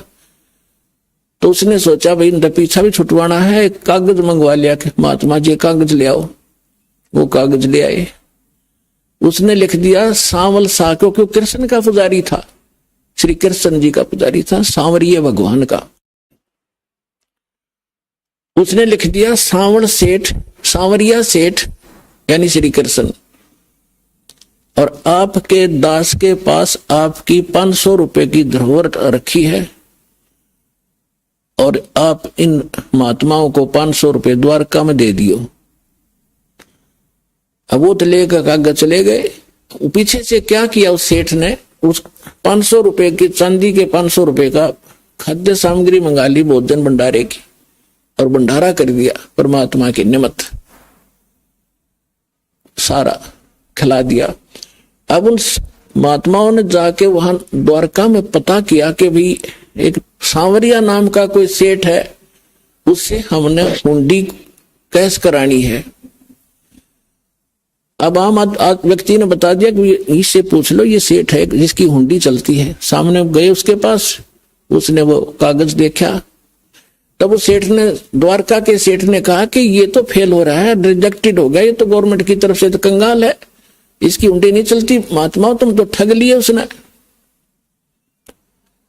वो महात्मा का गला नहीं उतरा कि वो तो साफ आदमी था, पहले नाट्या भी था, मैं बना नहीं सकता, और फिर बना दी। तो ये कहानी क्या है, उन्होंने सोची ये उससे ईर्षा करता होगा। दूसरा पूछा, तीसरा पूछा, जहां भी 5-7 की हुंडी चलती थी, सभी ने ये कहा कि तुम तो ठग लिए महात्मा, इसके नाम पर चवन्नी नहीं मिला तुम्हें, कितना घूम लो। अब उनको बड़ा दुख हुआ कि भाई, और ये भी नहीं, उलाना भी नहीं दे सकते, नरसिंह में ठग लिया तो नट्टे था भाई। अब उनको ये भी मालूम था ऐसा भगत है तो पैसे नो के नो पाओगे हमारे सुरक्षित वहां पर, इसलिए वो बोले भाई देखो कुछ खावा पीवा हो, ये बात फलाने पड़ेंगे भक्ता का किसी का आगे, और बड़ी गलत बढ़िया। तो वो बैठ के एक तरफ जाकर अपना विचार विमर्श कर रहे थे। तब नरसी परमात्मा की दया से भक्तों की कुछ दृष्टि काम करने लग जाती है। नरसिंह जी ने देखा कि परमात्मा आए कि नहीं उनको देने के लिए, हुंडी कैश करी कि नहीं भगवान ने। उसने देखा महात्मा तो पश्चाताप कर रहे हैं, हुंडी मिली नहीं, उस कागज को साथ लिए बैठे हैं। तब उसने अपनी पत्नी से कहा, धर्मपत्नी से नरसी ने, कि जो सामान लाए थे हम 500 रुपए जो साधु दे गए थे, उसमें से कोई सामान बचा तो नहीं है। तो उसकी पत्नी ने बताया कि थोड़ा सा आटा बच रहा है, जो रोटी बनाने के लिए मैं प्रयोग करूं थी, सूखा आटा, पलोथन बोला हमारे यहाँ, पलोथन। तो उसके नरसी ने कहा कि आप इसकी रोटी बनाओ पानी के हाथ लगा लगा के। उसने उसके बचे हुए आटे की 4 रोटी बनी। अब 4 रोटी बनाकर थाली बाहर निकला था, को साधु संत मिल जा रहा चलता, उसने खिला दूं। इतने में परमात्मा पहुंच गए एक साधु रूप बना के। और नरसी घर झोपड़ी से बाहर निकला, सामने महात्मा खड़े थे। नरसी ने कहा, महात्मा जी भोजन खा लो, अगला भाई भूख लग रही है। अब 4 रोटी उसको चारों की चारों रख दी और रोटी खा के महात्मा जी चले गए। परमात्मा कहते, सोचल छिदर मैं करूं अपने जन के काज। अब थोड़ी देर में देखा तो क्या हुआ कि परमात्मा पहुंच गए मारवाड़ी सेठ बनके, लंब इतना बड़ा साफा, कान में कलम और काख में वो पैड बई और धोती, जैसे राजस्थानी बांध दो लांगड़ की। और वो पहुंच गए वहां पर मारवाड़ी सेठ बनके और कहने लगे, महात्मा जी कैसे बैठे हो? उन्होंने देखा भाई में सेठ दिखाई दे, इसने भी दिखा दी कागज। कहने लगे, महाराज जी के बताओ सेठ जी, हमारे गलत बूंदी बन गई, बहुत बुरा हो गया। हम ऐसे ऐसे वहां से आए हैं, एक नरसी नाम का सेठ था। अब उसने सारी बता दी, वो नाट्य भी था पर हमने जबरदस्ती कर दी, उनको घना तंग कर दिया। उसने यू कागज बना दिया एक सावल नाम के सेठ का नाम पर। यहाँ कोई सेठ है को नहीं, इतना तो हमें यकीन है कि पैसे हमारे सुरक्षित पाएंगे, लेकिन अब हमारा तो काम बिगड़ गया, यह गलती तो हमारी ही है, हमने उसके साथ जबरदस्ती की। और यहां पता चला कि सावल नाम का कोई सेठ है नहीं, ये नाम झूठा कैसे लिख दिया। तब वो कहने लगा, रहा भगत झूठ बोल लग रहे कदे। परमात्मा खड़े थे कि भगत कभी झूठ बोलते हैं? महात्मा तुमने ये कैसे कह दिया? मैं हूं सावल सा सेठ, न तुम्हारा कागज, आ जाओ मेरी दुकान पे, चलो पैसे दूंगा। अब वो चौराहे पे लाकर खड़ा कर लिया उस बाजार में, द्वारका के मेन बाजार में, चारों महात्मा, और कहा चद्दर बिछाओ यहां। वो चौराहे पर चद्दर बिछवाई भगवान ने, वो समर्थ परमात्मा ने। देखो पुण्यात्माओं, ईब तो इस तत्व ज्ञान से आपकी आंखें कति रोशनी होगी आपके अंदर। हमारा मोतिया में ज्ञान का हमारा हट गया। गीता अध्याय नंबर 17 के श्लोक नंबर 16 और 17 में 3 पुरुष है, एक सरपुरुष एक अक्षर पुरुष। 16वें श्लोक में उनमें बताया कि दोनों ये भगवान भी और इनके अंतर्गत प्राणी सारे नाशवान है। उत्तम पुरुष है तो अन्य 17वें श्लोक में किया 15वां अध्याय में, उत्तम पुरुष है तो अन्य परमात्मा इति उदाहरत, ये लोक त्रयम अविश्य विवर्ती अवैश्वर है। वो श्रेष्ठ भगवान तो इन दोनों से और है, अन्य ही है, उसको परमात्मा कहते हैं। और वही तीनों लोकों में प्रवेश करके सबका धारण पोषण करता है। इन ब्रह्मा विष्णु महेश्वर के जो दिक्कत आती है तो भी वही आकर उनको संभालता है। वो वही परमात्मा है जो पूरे विश्व के प्रत्येक प्राणी को उसका वर्कडन भी देता है और उसकी सुरक्षा भी करता, जो भक्ति करता है। लेकिन वो भगवान क्रेडिट का भूखा नहीं है, वो ये चाहता था कि इस कलयुग तक, इस जब कलयुग 5500 बीतेगा, यहां तक इनमें भगवान की आस्था बनी रहे। ये चाहे किताब मत पत्थर पर माथा टेकते हो और उनका कोई शुभ संस्कार कोई दिक्कत आती है, वहां भी सुख दिया भगवान ने जाके। एक उदाहरण है, महाभारत में प्रकरण आता, टटीरी पक्षी थी, उसने कुरुक्षेत्र के मैदान में अंडे उत्पन्न कर दिए। उधर से ये युद्ध का समय सद गया, 18 करोड़ सेना इकट्ठी होगी और नाद भयंकर गूंज होने लगी, वह डर गई। अब उसने भगवान याद किया, हुआ तो नाम नो भी ना जाना चाहिए राम कृष्ण कौन है, कौन भगवान है।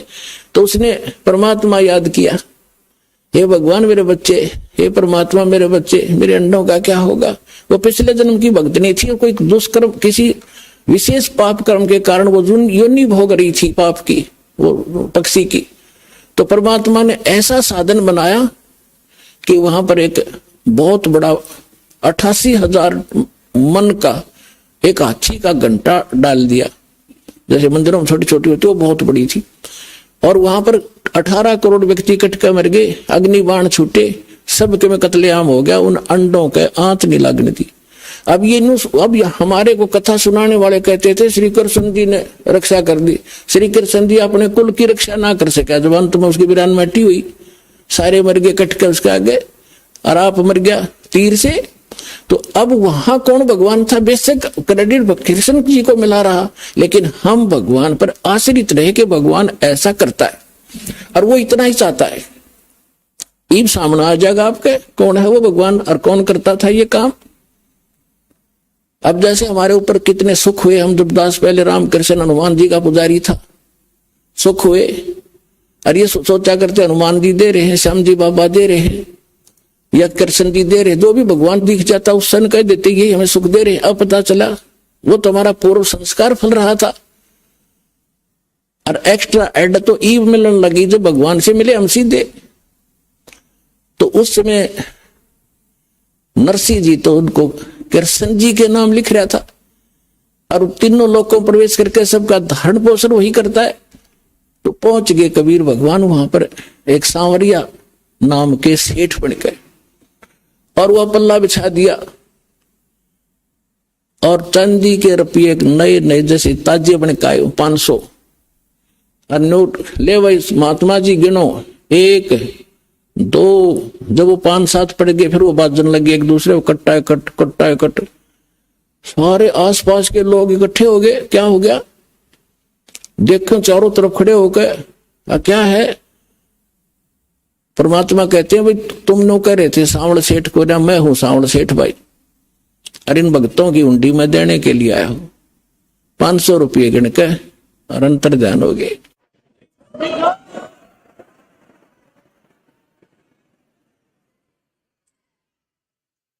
रोटी 4 भारिया गाली, नरसिंह जी की हुंडी जाली। नरसिंह की पत्नी ने, भारिया ने, वो 4 रोटी बनाई बचे हुए आटे की। 500 रुपए का जो दान हुआ था उसने अपनी रोटी जरूर खाई थी भंडारे में उस दिन, लेकिन वो बच गया था 4 रोटी। वो भी जब तक वितरित नहीं होली भगत को राहत नहीं मिली। दास इन फार्मूले से खूब परिचित है, 1 नया पैसा भी आपका यहां व्यर्थ नहीं जाएगा, नहीं तो आपको क्रेडिट नहीं मिलेगा। और ये इतना बड़ा आप देख रहे हो यहाँ क्या हो रहा है, और भी आपने खूब देखा होगा, बुद्धिमान हो, बार बार कहने की आवश्यकता नहीं। तो यहां जो दान आप करते हो ये शास्त्र अनुकूल साधना है।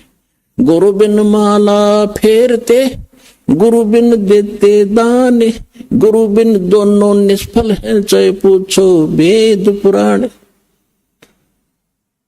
अब गीता जी में प्रमाण है कि कुपात्र को दिया हुआ दान व्यर्थ है, सुपात्र को दिया हुआ दान फला करता है।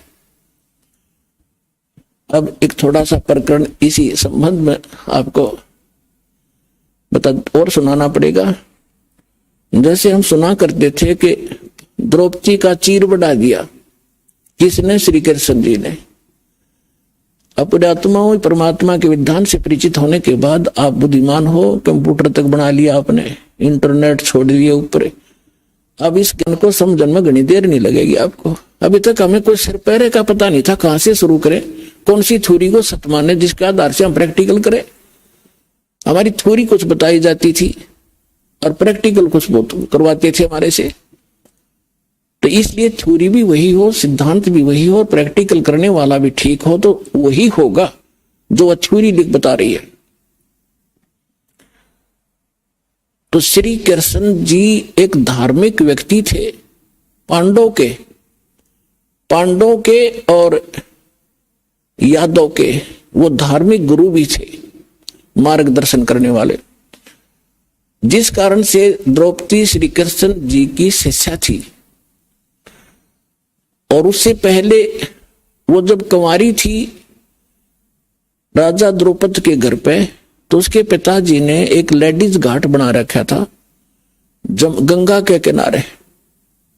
सभी वो लड़कियां द्रौपदी के साथ, आसपास की उसकी नौकरानी भी और भी गांव की सहेली उसकी हम उम्र द्रौपदी के साथ स्नान करने के लिए उस लेडीज घाट पर जाया करते थे। धार्मिक व्यक्ति पहले हुआ ही करते थे टोटली, तो वहां बैठकर कुछ देर वो भक्ति भी किया करते थे, साधना भी करते थे। अब सुबह सुबह स्नान करके गंगा में कुछ देर भगवान की वहां ध्यान चिंतन भी किया करती थी। अब पुण्यात्माओं, परमात्मा को हमारे आने वाले भविष्य के दुखों का भी पता है, और जो उनकी पुण्यात्मा परमात्मा की कभी किसी जन्म में किसी युग में और परमेश्वर कबीर जी के साथ रही है, उनके विषय बताता है कि जो जन मेरी शरण है ताका हूं मैं दास, और गैल गैल ला गया फिर जब तक धरती आकाश।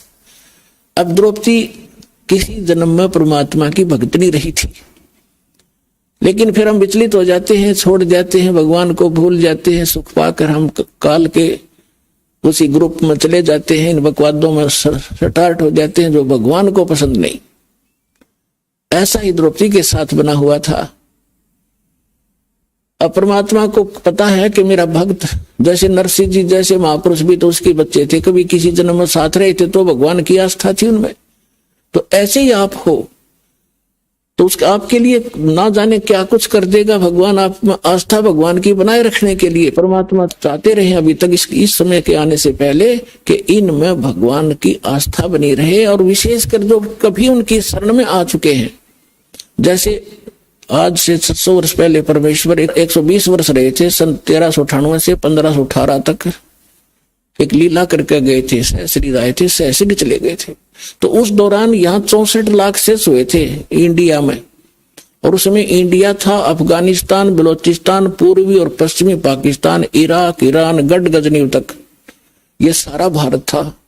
और इसमें 4 करोड़ आबादी नहीं होगी, 600 वर्ष पहले इतिहास देख लियो पिछला, और उसमें 64 लाख शेष हो गए थे। उस कबीर दुलाए के, कबीर धानक के, गरीब आदमी के, गरीब आदमी तो वो भी बात ना करे, धानक दुलाए तो 600 वर्ष पहले ऐसी हे जाति मानी जाती थी, और वो समर्थ थे, अपनी समर्थता जहां भी हजारों जगह प्रकट होकर परमात्मा ज्ञान सुनाया करते थे, जगह जगह एक तारा लेकर गाया करते थे। हमारे लिए भटक रहे हो परमात्मा कहते, मैं रोवे तो सृष्टि को, या सृष्टि रोवे मोहे, और गरीबदास इस योग को समझ नहीं सकता कोई। गोता मारू स्वर्ग में जा बैठू पाताल, गरीबदास ढूंढता फिर अपने हीरे मोती लाल। वो परमात्मा हमारे लिए भटक रहे हैं, भटक रहे थे, जगह जगह जाकर प्रकट हो जाते थे। आजकल तो एक टीवी चलता है, लाखों जगह करोड़ों जगह देख लो। अब ये तरीका दिया जाता है ना अपने बच्चों तक संदेश पहुंचाने का, ये गॉड गिवन है सारा इंस्ट्रूमेंट ना, पहले यही थे ये मनुष्य। आप देख लो पिछला इतिहास, देखो ढंग से को गाड़ी बनानी आई होता है, एक रथ के अंदर 6 खेचर जोड़ के घसीटे हंडिया करते थे, जब भी तो मनुष्य थे वो। तो अब भगवान ने किया, पहले परमात्मा ने किया था। तो 64 लाख से सोए थे दाता के, जो भी परमात्मा वहां रहा करते थे, आशीर्वाद से लाभ, उनके मंत्र प्रथम मंत्र देते थे ओनली उस टाइम, ये 2 मंत्र डिस्क्लोज नहीं किया था दाता, और इनसे बहुत लाभ होता रहा। आप यहां तक आस्था भी बनी रही, आपके संसारिक सुख भी आपको प्राप्त होते रहे, जिस कारण से आपकी भगवान में श्रद्धा बनी रही। तो आज आपको जो परमात्मा लाए हैं वो वही क्रियाएं करके यहाँ पहुंचाया आपको। इसी प्रकार द्रौपदी के ऊपर मालूम था दाता को कि इसके प्रारब्ध में एक भयंकर दुख है, इसको सभा में निवस्त्र किया जाएगा। तो क्या लीला की, 100 साल छिदर मैं करूं अपने जन के काज। एक वहां पर एक साधु बनकर आए भगवान, ब्लाइंड, अंधे, और एक लंगोट स्तन पे, ओनली एक पर्दे पे कोपीन थी। अब मैं आपको उस तरीके से समझाऊंगा कि वो भगवान ना समझकर एक साधु समझो आप, क्योंकि दास का तो दृष्टि खोल रखी दाता ने, कौन थे तो दास को पता है, लेकिन इस कथा के आधार से ऐसे सुनाएंगे, अधिकारी को दान दिया कैसे फलता है। अब वो परमात्मा जैसे साधु थे अंधे, उनको स्नान करने की इच्छा हुई, जहां लड़कियों का जो घाट था उससे 50-100 फुट दूरी पे डाउन स्ट्रीम में जिधर जल बह के जा रहा था उस साइड में स्नान करने लगे।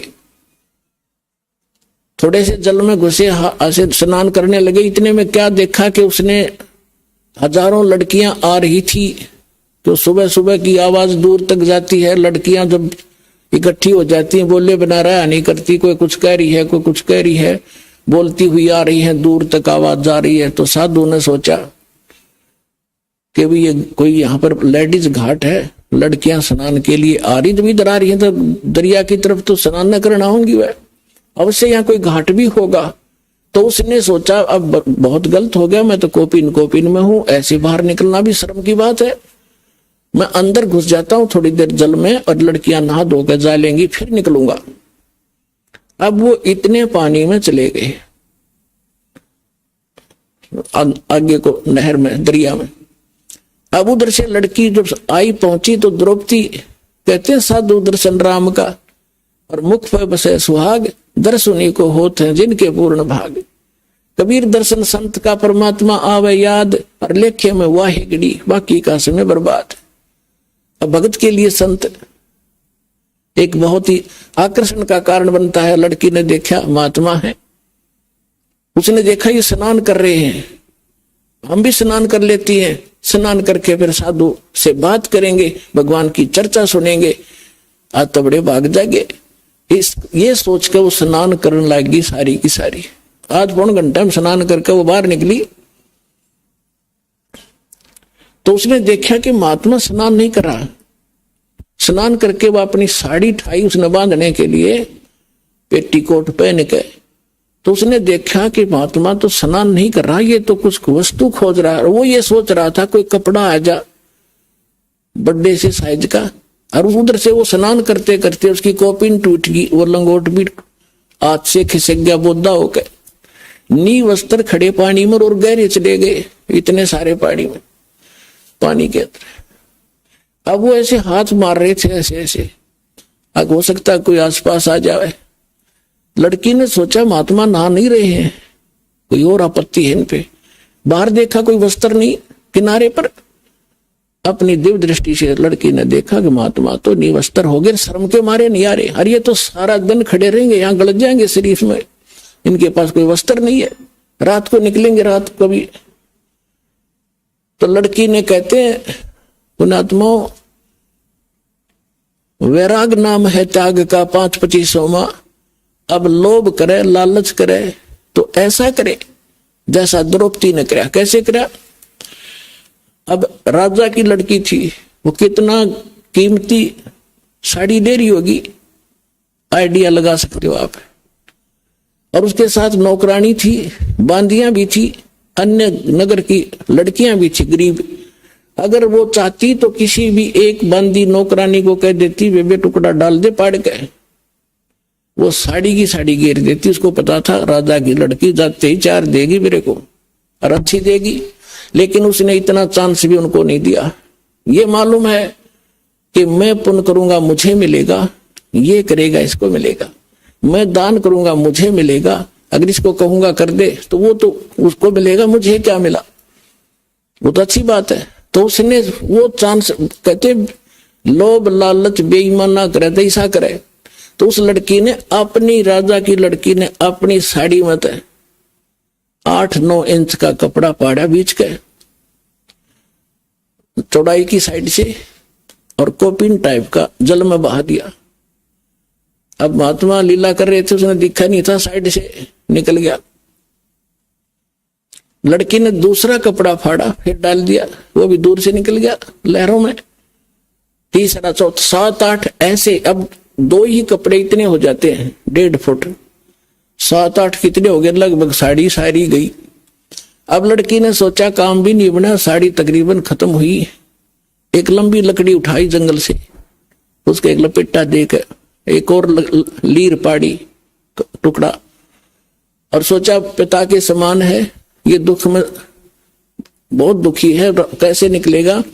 अब यहाँ शर्म की बात नहीं, धर्म का काम है। लड़की ने निकट जाकर, और ऐसे वो हाथ कर रहे थे, उसके आसपास वो कपड़े का टुकड़ा लकड़ी से कर दिया। अब महात्मा के हाथ लगा, हाथ लगते उसने 100 शुक्र भगवान का मनाया, हे परमात्मा बड़ी सुनी। अब उसने देखा कि भाई ऐसा कपड़ा नहीं है कि वैसे व्रत फेंक दिया हो, ये तो ढंग से सुनियोजित तरीके से कोई साड़ी तो पाड़ के बेटी ने दिया है। उस कपड़े को में से एक लकीर और पाड़ी, अपनी तागड़ी बनाई बेल्ट, और फिर वो कोपिन बांध के, और उसने ये कहा कि हे बेटी, आज तूने मेरी इज्जत रखी है, भगवान तेरी इज्जत रखा, तूने गणा बहुत गणा दे कपड़ा। साधु बोले सहज सुबह जो साव सो कर दे, 7 वचन पलटे नीचे पलट जाओ ब्रह्मांड। अब जब तो बात आई गई हुई, अब उस राजा की लड़की ने एक साड़ी क्या कीमत रखी थी उसके लिए, लेकिन सुपात्र को और दिया हुआ दान व्यर्थ नहीं जाता। अब जहर नते स्वाभाविक फांक ले, से जान के खा ले तो काम कराई करेगा। ऐसे ही पुण्य को चाहे कैसे ही कर लो आप, सुपात्र के स्थान पर दिया हुआ वो आपको रंग लाए ही कहलाए। अब क्या हुआ, द्रौपदी का ब्याह हो गया। आपको आगे सारी कहानी का पता है, आपने खूब पढ़ रखे। ये जो ज्ञान है ये तत्व ज्ञान है, बाकी केवल एक लोक वेद था जो आज तक हम सुना करते। कृष्ण जी ने साड़ी बढ़ा दी, कृष्ण जी ने और ना बढ़ाई किसी की, तो ये निष्कर्ष नहीं था हमारे पास, तत्व नहीं था इस ज्ञान का, अध्यात्म का, इसको तत्व ज्ञान कहते हैं। अब उधर से दुर्योधन ने पांडवों को जुए मरा दिया, इवन द्रौपदी को भी दाव पर लगा दिया रारगे। अब दुशासन को द्रौपदी ने एक दिन एक कुटु वचन बोला था। राजा युधिष्ठिर ने एक शीश महल बनवाया था जिसमें शीशे लगे हुए थे, और दुर्योधन जहां था आमंत्रित किया था भोजन पे, और वो शीशे से टकरा गया। द्रौपदी खड़ी खड़ी देखे थी, वो देवर था वह भाभी थी, मजाक कर दिया कि अंधा की संतान अंधी होती है। वो शीशा दिखा कोई ना दुर्योधन ने। अब यहां कहते हैं कि संत सजन और सोना टूट जुड़े 100 बार, और दुर्जन और पाका कलश एक धक दरार। अच्छी आत्मा होती है, कोई कटु वचन बोल भी दे, कोई लड़ाई झगड़ा हो भी जा तो फिर उसे हो जाकर थोड़ी देर पीछे, वो दोष नहीं रखते, विरोध नहीं रखते, इसने मार दूंगा काट दूंगा। और कहते हैं दुर्जन नीच व्यक्ति और पक्का कलश, कहते एक के धक्के में दरार हो जाए, वह दोबारा सेट नहीं होती, चाहे कितने यत्न कर लो। तो वो दुष्ट व्यक्ति जो होते हैं वो मन में दोष बना लिया था, बनाए लिया, वो प्रतिशोध लेकर ही रहते हैं। तो दुर्योधन ने यह बात खटक गई कि इसको बताऊंगा मैं, अंधे की संतान अंधी होती है आंखों वाली। तो उस दिन उसने उसी उद्देश्य से द्रौपदी को कहा कि लाओ पकड़ के, अब वो हमारी होगी। और पूरी पंचायत वहां पर सभा बैठी। भीष्म पितामह, जिसको दादा भीष्म कह के हमारा थूक सूख गया, भीष्म पितामह, द्रोणाचार्य गुरु और कर्ण जैसे योद्धा, और 101 कौरव बैठे थे, और एक वहां पर भगत बीज बैठा था युधिष्ठिर, न वो विदुर, जो उन कौरव और पांडवों का चाचा था। अब जब द्रौपदी को पकड़ कर लाए घसीट कर, दुर्योधन ने दुशासन से कहा अपने भाई से कि इसको नंगी कर, साड़ी उतार इसकी और मेरी जांग पर बैठा दे। हम तो अंधे हैं, अंधों को क्या दिखे इसकी नग्नता। ये कह कर दुशासन खड़ा हुआ, भाई के आदेश तय। अब द्रौपदी ने यह सोचा था, उस जिस बांदी ने द्रौपदी को जाके कहा था नौकरानी ने कि द्रौपदी आज तेरे साथ बुरी बनेगी, तेरे को जुए में हरा दिया है और दुर्योधन ने तुझे बुलाया है, मैं भागी आई हूं, देख ले कुछ बनता होता है, और तेरे को नंगी करेगा। तो उसने पूछा कि वहां कौन कौन बैठे हैं। भीष्म पितामह, द्रोणाचार्य और कर्ण और 5 पांडव बैठे, चाचा विदुर भी वही है। तो द्रौपदी ने कहा कि पागल, इसी पंचायत में नंगी कैसे करेंगे, इसे महापुरुष बैठे है, पागल। इतने में दुशासन पहुंच गया, उसने पकड़ कर ले गया। तब उसको सचमुच सच आया कि तो सारी बात बिगड़ गई। जब उसको ये कहा कि नंगी कर, तो पहले तो उसने भीष्म पितामह की तरफ देखा, उन्होंने नीची गर्दन कर ली, द्रोणाचार्य की तरफ देखा, मेरी रक्षा करो, वो भी नहीं ध्यान दिया, मुंह फेर लिया। कर्ण की तरफ कहा, फिर अपने 5 पांडव की तरफ देखा, उनने भी नीची गर्दन कर ली, क्योंकि वो जुए में हार चुके थे। अपने आत्माओं उस समय यो विदुर खड़ा हुआ। विदुर ने कहा कि क्या कर रहे हो नकम्मो, ये पांडवों की बहू तो आपकी क्या हुई, बाहर के लोग क्या कहेंगे। कुछ आंख खोलो, अपनी इज्जत आप उतार रहे हो तुम। कहते हैं विदुर कहे ये बंधु थारा, एक कुल एक परिवारा। विदुर के मुख पर लगा थपेड़ा कि तू तो है पांडवों का चेहरा, तू तो है बांदी का जाया, जहां बेसम द्रोण और कर्ण मुस्काया। थरा गजब हुई। ऐसे समय वो पंचायत, ऐसा महापुरुष भीष्म पिता में ऐसा सूरवीर था, अगर अकेला खड़ा होकर नु कह दे खबरदार इस लड़की के साड़ी का हाथ लगाने को, मैं तुम्हें शर्म नहीं आती, तो कौरवों की हिम्मत नहीं थी वो हाथ भी कर दे उस बेटी की तरफ।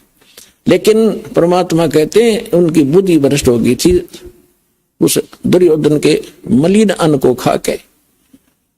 अब वो सभा में बैठे हैं तीनों, ऐसे द्रोणाचार्य थे, इतने सूरवीर थे, ऐसे कर्ण थे, और तीनों एक सुर में बोल दें तो उनके कलेजे फट जा कौरवों के। लेकिन ये सूक्ष्म वेद में कबीर साहब परमात्मा बताना चाहते हैं, जो गरीबदास साहिब जी को ज्ञान दिया है, कि वहां पर एक था व्यक्ति जो इंसान भी कहा जा सकता और भगत भी था। विदुर कहे यो बंधु थारा, ये थारा भाईचारा है, एक का कुल एक का परिवार है। तो दुशासन ने अपने चाचा का थप्पड़ मारा मुंह पे कि तू तो हमेशा इन पांडवों की तरफ बोला है, तो इनका चमचा है। जब उसने ऐसा कहा, उस समय जब अपने चाचा के थप्पड़ मार दिया, एक लड़के ने दादा बड़ा बैठा देखे, भीष्म पिता में और योग्य था सब कुछ करने को, और वो हंसा इस बात से, मुस्कुराने लगे तीनों, भीष्म द्रोण और कर्ण। कहते मुख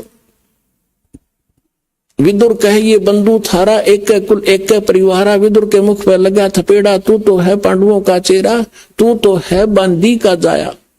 तो बांदी से पैदा हुआ है तो क्षत्रिय नहीं है, इसलिए तेरे अंदर तो ये हीन भावना है। तू तो है बांदी का जाया, वहां भीष्म द्रोण और कर्ण मुस्काया। ये शब्द पंचायत में एक बालक अपने चाचा पर हाथ उठा रहा है और दादा हंसे है, तो किस आदमी होगा विचार कर लो। और फिर गुरुजी बैठे, उन तीनों ने खड़ा हो कह देना चाहिए था खबरदार आज के बाद तेने अपने चाचा का हाथ लगा दिया, ने कभी शर्म नहीं आती तुझे। और वो हंस रहे हैं बैठे बैठे। कहते भीष्म द्रोण और कर्ण मुस्काया। अपना आत्मा विचारणीय विषय है। लड़की को नंगा कर रहे सभा में, साड़ी उतारने के आदेश हो गया, और वह बैठे बैठे देख रहे। किस लिए बैठे थे वह, कहने की जरूरत नहीं, उनमें इतना गंदापन था कि वो नंगी देखना चाहते थे, ना उठ के चले जाते। तो विदुर था वहां पर एक इंसान, जब पंचायत के अंदर पुण्यात्मा, ये खरी कहनी आदमी चाहिए, खरी बोल जरूर देना चाहिए, माने ना माने फिर वो दोषी नहीं रहता पंचायती। तो विदुर उसी टाइम उठकर चला गया कि यहाँ पर इंसान बीज नहीं है कोई, तो निर्दोष रहे वो। और उनकी ब्रांड माटी हुई। सूक्ष्म वेद में आगे कहा है कि द्रौपदी प्रकरण में इन्होंने कहीं ना आडी तीछी तात इन तीनों पे महाभारत में ऐसी बीती। वो भी दोष उनको वहां सेध गया पंचायत में, ठीक बात ना कहने का, के दुर्गति होकर कर्ण मारा गया, किस दुर्गति से भीष्म पिता में भुगत गया मरा, और कैसे द्रोणाचार्य की दुर्गति हुई। तो पुण्यात्माओं, तुमने उस दरगाह का मैल नहीं देखा और धर्मराज के तिल तिल का लेखा। अब कहने का भाव ये है कि जब उसने ये देख लिया कि ना तो मेरे 500 पांडव जिन पर मुंह दोहरी थी कि तो सूरवीर है, उद्मस्तार देंगे, जब मेरा हाथ ला दिया था उनने नीची गर्दन कर ली। उधर से भीष्म पिता पर, मह पर, द्रोणाचार्य कर्ण पर मुंह दोहरी थी, शायद अब ये कुछ कहेंगे, उन्होंने भी कोई यस नो नहीं कहा। अब ये जीव जब तक अपने कोई रिश्तेदार एमएलए मंत्री बन गया, तेने सोचा बस मैंने पता नहीं कि सहारा मिल गया, कल नो मंत्री मर गया, फिर खाक से तेरा सहारा। एक भगत बताओ था कि मेरा बुआ का लड़का था, संजय गांधी का खास मित्र निकट बन रहा था, घना निकट था, और उसके कारण से आसपास घने व्यक्तियों को दुखी करवा दिया था पुलिस ने। वो संजय गांधी मर गया एयर क्रैश में। जो बोला वो 6 महीने करता नहीं निकला, सूख का काटा हो गया, बाहर निकलते मारेंगे तेरे को, अब चाट ले। सारे ने पाप इकट्ठे कर लिए और कालजा फट गया। बीमार हो गया, वो मर गया उसका सहारा। तो परमात्मा कहते हैं अगर आपने सहारा चाहिए तो धनी का करो, समर्थ का। इन छोटे भगवानों का सहारा भी व्यर्थ है, उसका भी आश्रय लेना व्यर्थ है। समर्थ का शरणाग हो रंग होरी हो, भाई कबू न हो ए काज राम रंग होरी हो। यदि सदा सुखी रहना चाहते इस गंदे लोक में भी तो समर्थ की शरण लो, सदा खुशी रहेगी। हम पहले होली दिवाली में हम बस इतनी खुशी का बेरा था, को छठे पटाखे बजा लिए, हलवा मिला करता, कूद झंडा करते का हलवा मिलेगा। आज सदा दिवाली कर दी भगवान ने। आप देखो यहाँ 4-4 दिन 6-6 दिन 10-10 दिन महीने में अरे बंदी छोड़ अपने बच्चों को होली बना रहा है, हलवे खिला रहा है डेली और खीर खिला रहा है। तो कहते हैं समर्थ का शरणा गौरंग होरी हो और कबू ना हो ए काज राम रंग होरी हो।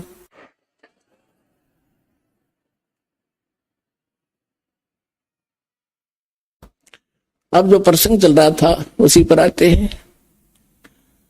अब परमात्मा कहते हैं बंदे से बंधा मिले, छूटे कौन उपाय, करो बंदगी निर्बंध की, जो पल में देत छुटाए। अब जैसे 4 आदमी बांध रखे थे पीछे नाच करके वृक्षों से न्यारे न्यारे, तो एक दूसरे से कहें कि मुझे खोल दे, वो कैसे खोले? कोई स्वतंत्र व्यक्ति आया, उसे अर्ज करी तो चारों खोल दिए। तो यहां ब्रह्मा विष्णु महेश बंधे, ये ब्रह्म बंधा हुआ नियम से, ये कर्म से अधिक कम नहीं कर सकता।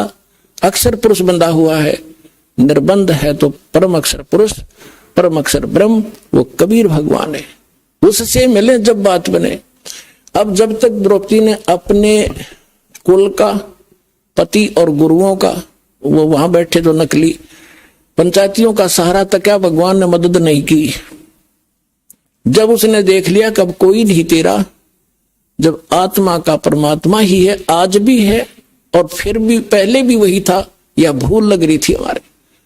जब हम अपने पिता को याद करते हैं, अब उसमें कौन याद किया? उसने कृष्ण याद करा था, ने कहा था हे भगवान, हे परमात्मा, आपकी कहीं हो तो आज मेरी इज्जत रखियो।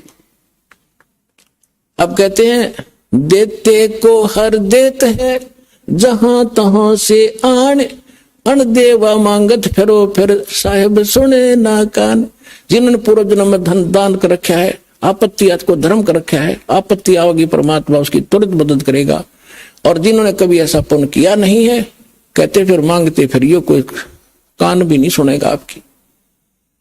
अब यहाँ क्या होता है, परमात्मा ने अपनी बेटी प्यारी आत्मा, क्योंकि जो जन मेरी शरण है ताका हूं मैं दास, ये भी विधान है उसका। उसी आधार से उसको पता था, करे करावे साइया मन में लहर उठा, और दादू से जीव के आप बगल हो जा। अब देखो ना जाने कितनी बहनों की इज्जत लूटी जाती है संसार में, और सभी पुकार भी करती होंगी, धार्मिक भी बहुत हैं, उसमें अपने उस इष्ट को भी याद करती होंगी जिसके आश्रय वो रहती हैं, लेकिन मदद नहीं होती। क्यों नहीं होती? क्योंकि उनका पिछले जन्म का कोई ऐसा पुण्य नहीं है जहां भगवान कोई कारण बना दे। अब उस द्रौपदी ने भी याद किया, उसकी जो पुकार आत्मा की थी, धर्मराज के दरबार में जाती है, सभी की जाती है जो पुकार करते हैं एक बार तो आत्मा की पुकार वहां जाती जाती है। धर्मराज के दरबार में जो न्यायाधीश है उसके तुरंत उसकी फाइल खुल जाती है, उसको भी कसक होती है कौन विशेष आपत्ति में है। वो फिर ये देखता है इसका कोई ऐसा संस्कार है जिससे मैं कुछ मदद करवा सकता हूं, तो वो टटोलता है तुरंत। तो जिसका नहीं मिलता वो विवश हो जाता है, मैं क्या करूं, या तो वर्क डन मिलता है। ऐसे ही जब द्रौपदी ने पुकार की, धर्मराज के दरबार में टक्कर लगी, वहां उसकी फाइल खुली, उन्हें देखा कोई आपत्ति में है बेटी, उसने देखना चाहे कोई पुण्य ऐसा है जिसकी वजह से मैं मदद कर सकूं। वो सारी रील चल रही थी कि एक महापुरुष को इसने दान किया, साड़ी पाड़ के नी इच्छा से दान किया। कहते बिन इच्छा जो देत है सो दान कहावे, और फल चावे नी तास का, फिर अमरा पर भी जावे। जैसे आप कोई आपत्ति निवारण के लिए पाठ कराते हो, ज्योति देते हो, वो भी अच्छा है, लेकिन नी इच्छा भी करो, उसमें फिर दोनों फल मिलेंगे। अब वहां से वो रिफ्लेक्ट हुई उसकी पुकार, और वहां से वो उसका संस्कार लेकर कहां आया, जो जिसने वो गुरु बना रही थी श्री कृष्ण जी को, श्री कृष्ण जी के अंदर आकर उसने टक्कर लगाई। अब श्री कृष्ण जी अपनी पत्नी रुक्मणी के साथ अपने महल में शतरंज खेल रहा था। बता, भगता के काम शतरंज खेलने क्यों आया करें? वो तो पूर्व जन्म का संस्कारी था, अच्छी आत्मा थे, पुण्यकर्मी प्राणी हैं, जैसे विष्णु जी अवतार थे। हैं विष्णु जी कोई वैसे थोड़ा बनता है, बहुत युगों युगों का कोई अच्छा पुण्य का आता, ऐसी पुण्य आत्माओं को विष्णु पद प्राप्त होता है। वो उस समय तो खेल रहा तो वहां शतरंज, परमात्मा ने सौछल सिद्धर में करूं। अब रुक्मणी और वो दोनों शतरंज खेल रहे थे, और शतरंज में जब वो पासे डालते हैं, पासे डालते डालते कुछ बोलना पड़ता है कि इतने कच्चे 12 पक्के 18। अब उसने पासे डाले ही थे, बोलने नहीं पाया, इतने में हाथ आकड़ गया, जैसे किसी हाथ आकड़ जाकर न्यू करे अनंत अनंत। अब वो कृष्ण नहीं बोल रहा था, वो मालिक की पावर बुलावा थी उसने तो पहुंचानी थी सारी कहानी उस माध्यम से। अब रुक्मणी ने हाथ पकड़ लिया, कहने लगे क्या बोला ये, कोई इसकी शतरंज की लैंग्वेज नहीं, अनंत अनंत क्या डाला तूने, बोला को नहीं पहले, और अनंत क्यों कहा? रुक्मणी कर पकड़ा मुस्काई, अंत कहा मोको समझाई। द्रौपदी उसका हाथ पकड़ कर कृष्ण जी का हंसन लगी कि अनंत का क्यों कहा, बता मुझे। तब उसने कहा कि दुशासन को द्रौपदी पकड़ी, हमारी भगत सकल में सिखरी। उस समय कृष्ण नहीं बोल रहा था, परमात्मा अपने रिमोट से बुला रहे थे उसको। हमारी भगत पे छोड़ी होई, तो हमारा नाम न लेवे कोई।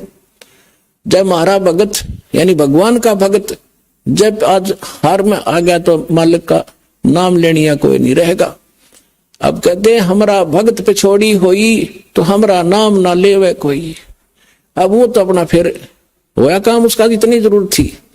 फिर परमात्मा ने स्वयं सूक्ष्म रूप बनाया कबीर भगवान ने, और द्रौपदी के पास आकर खड़े हो गए और ऐसे हाथ कर लिया। तन देही से वो पासा डारी, पहुंचे सूक्ष्म रूप मुरारी। वो तो खेलने लग गया कृष्ण, तो परमात्मा पहुंचे। खेचत खेचत खेच कशीसा, सिर पर बैठे हैं जगदीशा। द्रौपदी को दीने लीर, जाके अंत बढ़ाए चीर।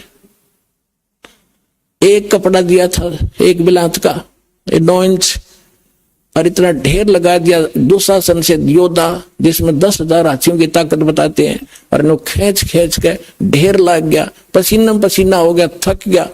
वो लड़की का चीर नहीं समाप्त हुआ। अब बात आई गई हुई, साड़ी काट दी, वह चली गई अपने, और उसने बांट दिया गरीबों में, और ढेर पड़ा था। अब कुछ दिन के बाद श्री कृष्ण पहुंचे। स्वाभाविक श्री कृष्ण जी को मालूम नहीं किया था। तब द्रौपदी ने बताया कि भगवान आपने बड़ी बड़ी इज्जत की रखी मेरी, हे गुरु महाराज बड़ी दया करी। कृष्ण जी बोले क्या हुआ? कि भगवान ऐसे ऐसे मेरे साथ हुआ था, और मैंने भगवान आपको याद किया था, आपने ऐसे कर दिया।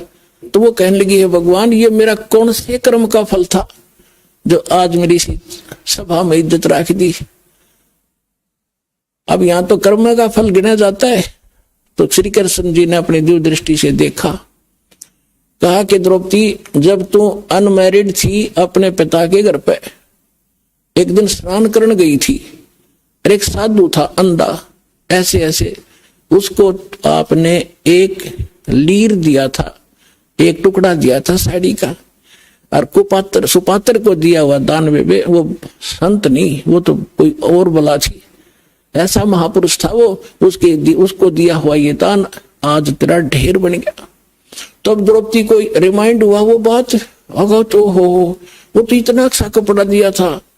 तब द्रौपदी ने कहा एक लीर के कारण मेरे बढ़ गए चीर अपार, और जब मैं पहले जान जाती तो सर्वस्व देती वार। तो पुण्यात्मा ये समय आपको वो स्थान मिल गया है, आप तन मन धन सब अर्पिए भक्ति मुक्ति के काज, और जिनके उर में बंदगी फिर के इंद्र का राज।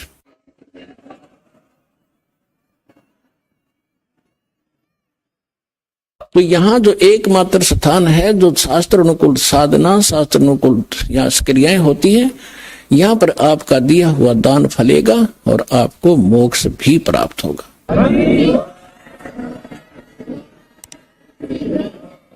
आइए अब हम उन श्रद्धालुओं के अनुभव जानते हैं जो जगत गुरु तत्वदर्शी संत रामपाल जी महाराज जी से दीक्षा प्राप्त कर चुके हैं तथा उनके द्वारा बताए गए भक्ति मार्ग पर चल रहे। नमस्कार सर। नमस्कार सर। क्या नाम है सर आपका? सर मेरा नाम मदन कुसाना है और मैं गुज्जर संप्रदाय से हूँ। कहाँ से हैं आप? गांव पंजोखरा, जिला शामली, उत्तर प्रदेश। क्या काम करते हैं सर आप? सर मैं पहले शिक्षक का कार्य करता था, अब जो है फिलहाल मैं कृषि का कार्य कर रहा हूँ। संत रामपाल जी महाराज से आपने नाम दीक्षा कब लिया? सर 5 मई 2014 में मैंने नाम दीक्षा ली संत रामपाल जी महाराज से। संत रामपाल जी महाराज की शरण में आने से पहले आप कौन सी भक्ति साधना करते थे? सर संत रामपाल जी महाराज की शरण में आने से पहले मैं जो घर पे देवी देवताओं की, ब्रह्मा विष्णु महेश की, दुर्गा की आदि देवताओं की भक्ति होती थी, मैं भी वही करता था। तो जो भक्ति आपने ब्रह्मा विष्णु शिव जी की उससे आपको क्या क्या लाभ प्राप्त हुए? सर लाभ तो कोई खास नहीं हो पाए, बल्कि बदले में मेरे घुटनों में एक बीमारी और आ गई। वो बीमारी ये थी कि घुटने सूज कर बहुत मोटे मोटे हो गए और कट की आवाज़ होने लगी। इनको दिखलाया तो बताया गया कि ग्रीस खत्म होगी और इसमें जो है इसका इलाज कराना पड़ेगा। तो लाभ तो कोई विशेष नहीं हो पाया, बल्कि दुख ही मिले। जैसे कि ब्रह्मा विष्णु शिव जी की भक्ति करने से आपको कोई लाभ प्राप्त नहीं हुए, बल्कि आपको नुकसान और दुख आने लगे, तो संत रामपाल जी की शरण में आने से आपको क्या लाभ प्राप्त हुए? सर लाभ तो बहुत अधिक हुए, लेकिन उनमें से कुछ लाभ मैं आप लोगों को बताना चाहता हूँ। एक मेरा साला है जो जिला सहारनपुर में नकुड़ के पास नया गांव पड़ता है, नरेश है उसका नाम।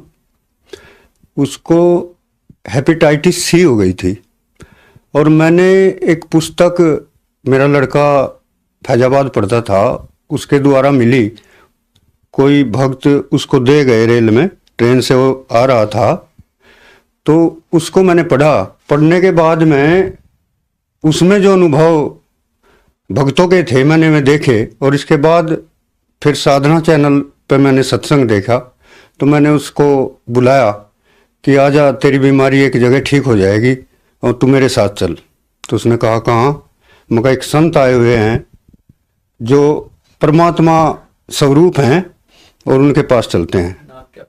तो संत रामपाल जी महाराज के पास जाने के लिए मैंने उसे बुला लिया और फिर मैं उसको ले करके, किताब पर एक नक्शा था, उसके आधार पे बरवाला पहुंचा और वहाँ से मुझे संत रामपाल जी महाराज की गाड़ी मिली। उसमें बैठकर मैं आश्रम में गया और आश्रम में जाने के बाद सर देखा कि वास्तव में सतलोक नाम क्या, वो सतलोक ही है। ऐसे भक्तों का ऐसा व्यवहार देखकर मैं दंग रह गया। इतने अच्छे तरीके से बोल रहे थे भगत और ऐसा लग रहा था जैसे वास्तव में सतलोक में आ गए हूँ। तो वहाँ भंडारा लिया। भंडारे के बाद उन्होंने हमें ज्ञान समझाया। कुछ तो हमने पहले ही समझ लिया था पुस्तकों से और सत्संग के माध्यम से, फिर उन्होंने भी बताया। तो संत रामपाल जी महाराज से नाम दीक्षा लेने के बाद जैसे ही आशीर्वाद के लिए गए हम, तो सर जैसे ही आशीर्वाद मिला तो हमें एक अपने शरीर में ऐसा अनुभव हुआ जैसे हम हल्के हो गए हैं कुछ। तो इसके बाद हम 4 बार गए और 4 बार जाने के बाद प्रत्येक बार संत रामपाल जी महाराज ने आशीर्वाद दिया और रिजल्ट ये हुआ, संत रामपाल जी महाराज के आशीर्वाद से जो बीमारी हेपेटाइटिस सी थी उसके अंदर, नाम दीक्षा लेने के बाद जब चेक कराया तो वो नील मिली। भगत जी ये लाभ हुआ और बहुत सारे लाभ हुए। एक बार मैं अपनी ससुराल अपनी पत्नी के साथ गया हुआ था, तो घर पे कोई नहीं था, पशु बंधे हुए थे, तो मैं वहाँ से चला।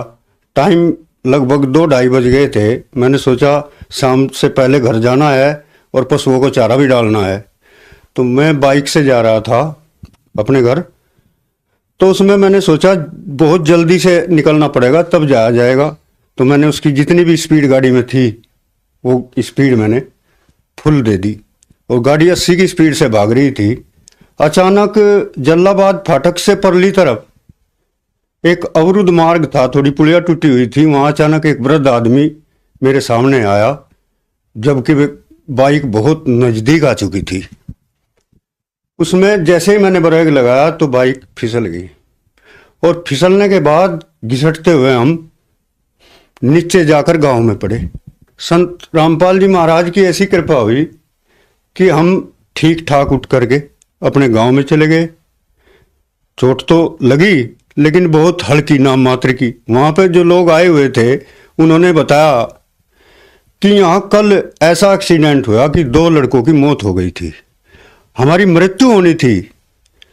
संत रामपाल जी महाराज ने ही हमको जीवन दान दिया, उससे ही हम बच पाए। और बहुत सारे और भी चमत्कार हैं। 2015 की बात है, जब संत रामपाल जी महाराज से नाम ले चुके थे तो एक रिश्ता लड़के का आया एक जगह से। मैं जो रिश्ता लेकर आए वे लोग संत रामपाल जी महाराज से नहीं जुड़े हुए थे, वे भक्त नहीं थे। तो उनके यहाँ से जो रिश्ता आया तो उसके बाद में एक तारीख निश्चित की गई कि भाई उस तारीख को ये जो चिट्ठी आएगी। उसी दौरान हमारा छोटा जो भाई है उसकी पत्नी बीमार हो गई और वो इतनी बीमार हो गई कि उसके पहले भी 1-2 बार अटैक आ चुका था। तो वो उसको वहाँ उसका इलाज भी चला हुआ था मेरठ में, तो उसको वहाँ लेकर गए और सर ऐसा हुआ कि उसको वहाँ ले जाने के बाद अचानक उसकी तबीयत इतनी खराब हुई कि उसकी मृत्यु हो गई। उसका समाचार उन्होंने दिया कि इसमें कुछ नहीं है और उसको मेट्रो हॉस्पिटल में लेकर गए। जैसे वे मेट्रो हॉस्पिटल में लेकर गए तो उन्होंने फ़ोन किया कि इस प्रकार से भाई ये तो ख़त्म होगी और बस अब तैयारी है, लेकिन हमें यहाँ फीस जमा कर दी। ये नु कह रहे हम कुछ थोड़ी ट्राई कर लें, लेकिन इसमें कुछ नहीं है। तो मैंने परमात्मा संत रामपाल जी महाराज के सामने अरदास लगाई कि परमात्मा ये अगर एक्सपायर हो गई तो ये रिश्ता अब इस डेट में नहीं हो पाएगा।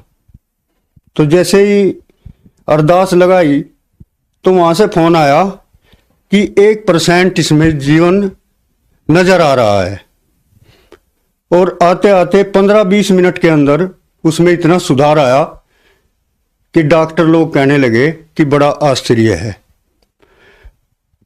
सर ऐसा हुआ कि आध घंटे के अंदर वो पूर्णतः ठीक हो गई और वो रिश्ता उसी समय निर्धारित समय पर हुआ।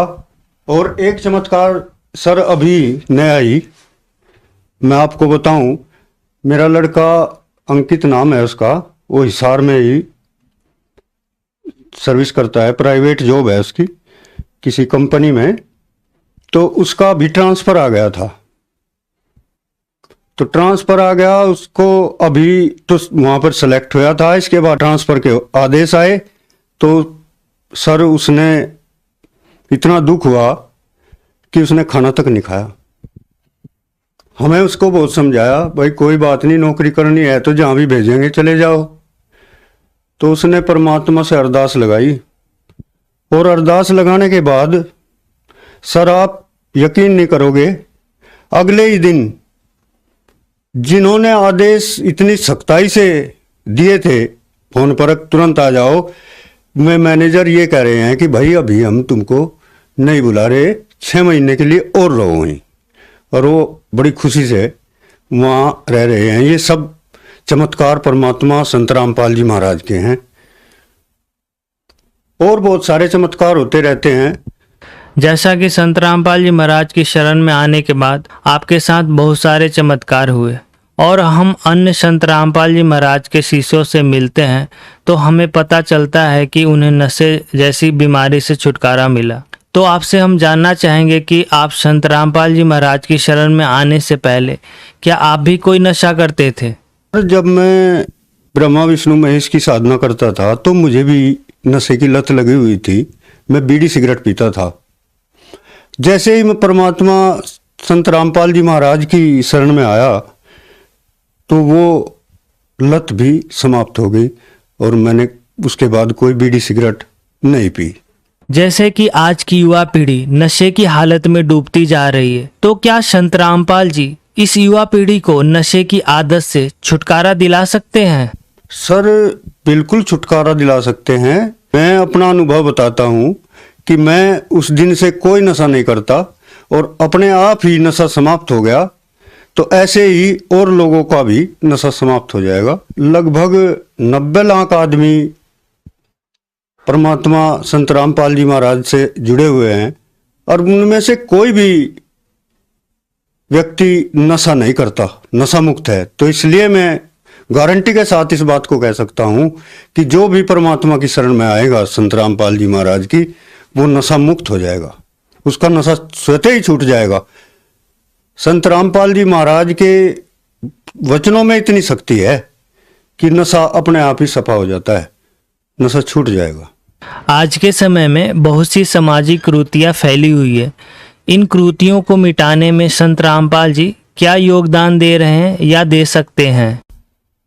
सर जितने भी भक्त हैं 90 लाख के करीब, वे उनकी जो शादी होती है न तो वे दहेज लेते और न दहेज देते और नशा बिल्कुल भी नशे के पास नहीं जाते।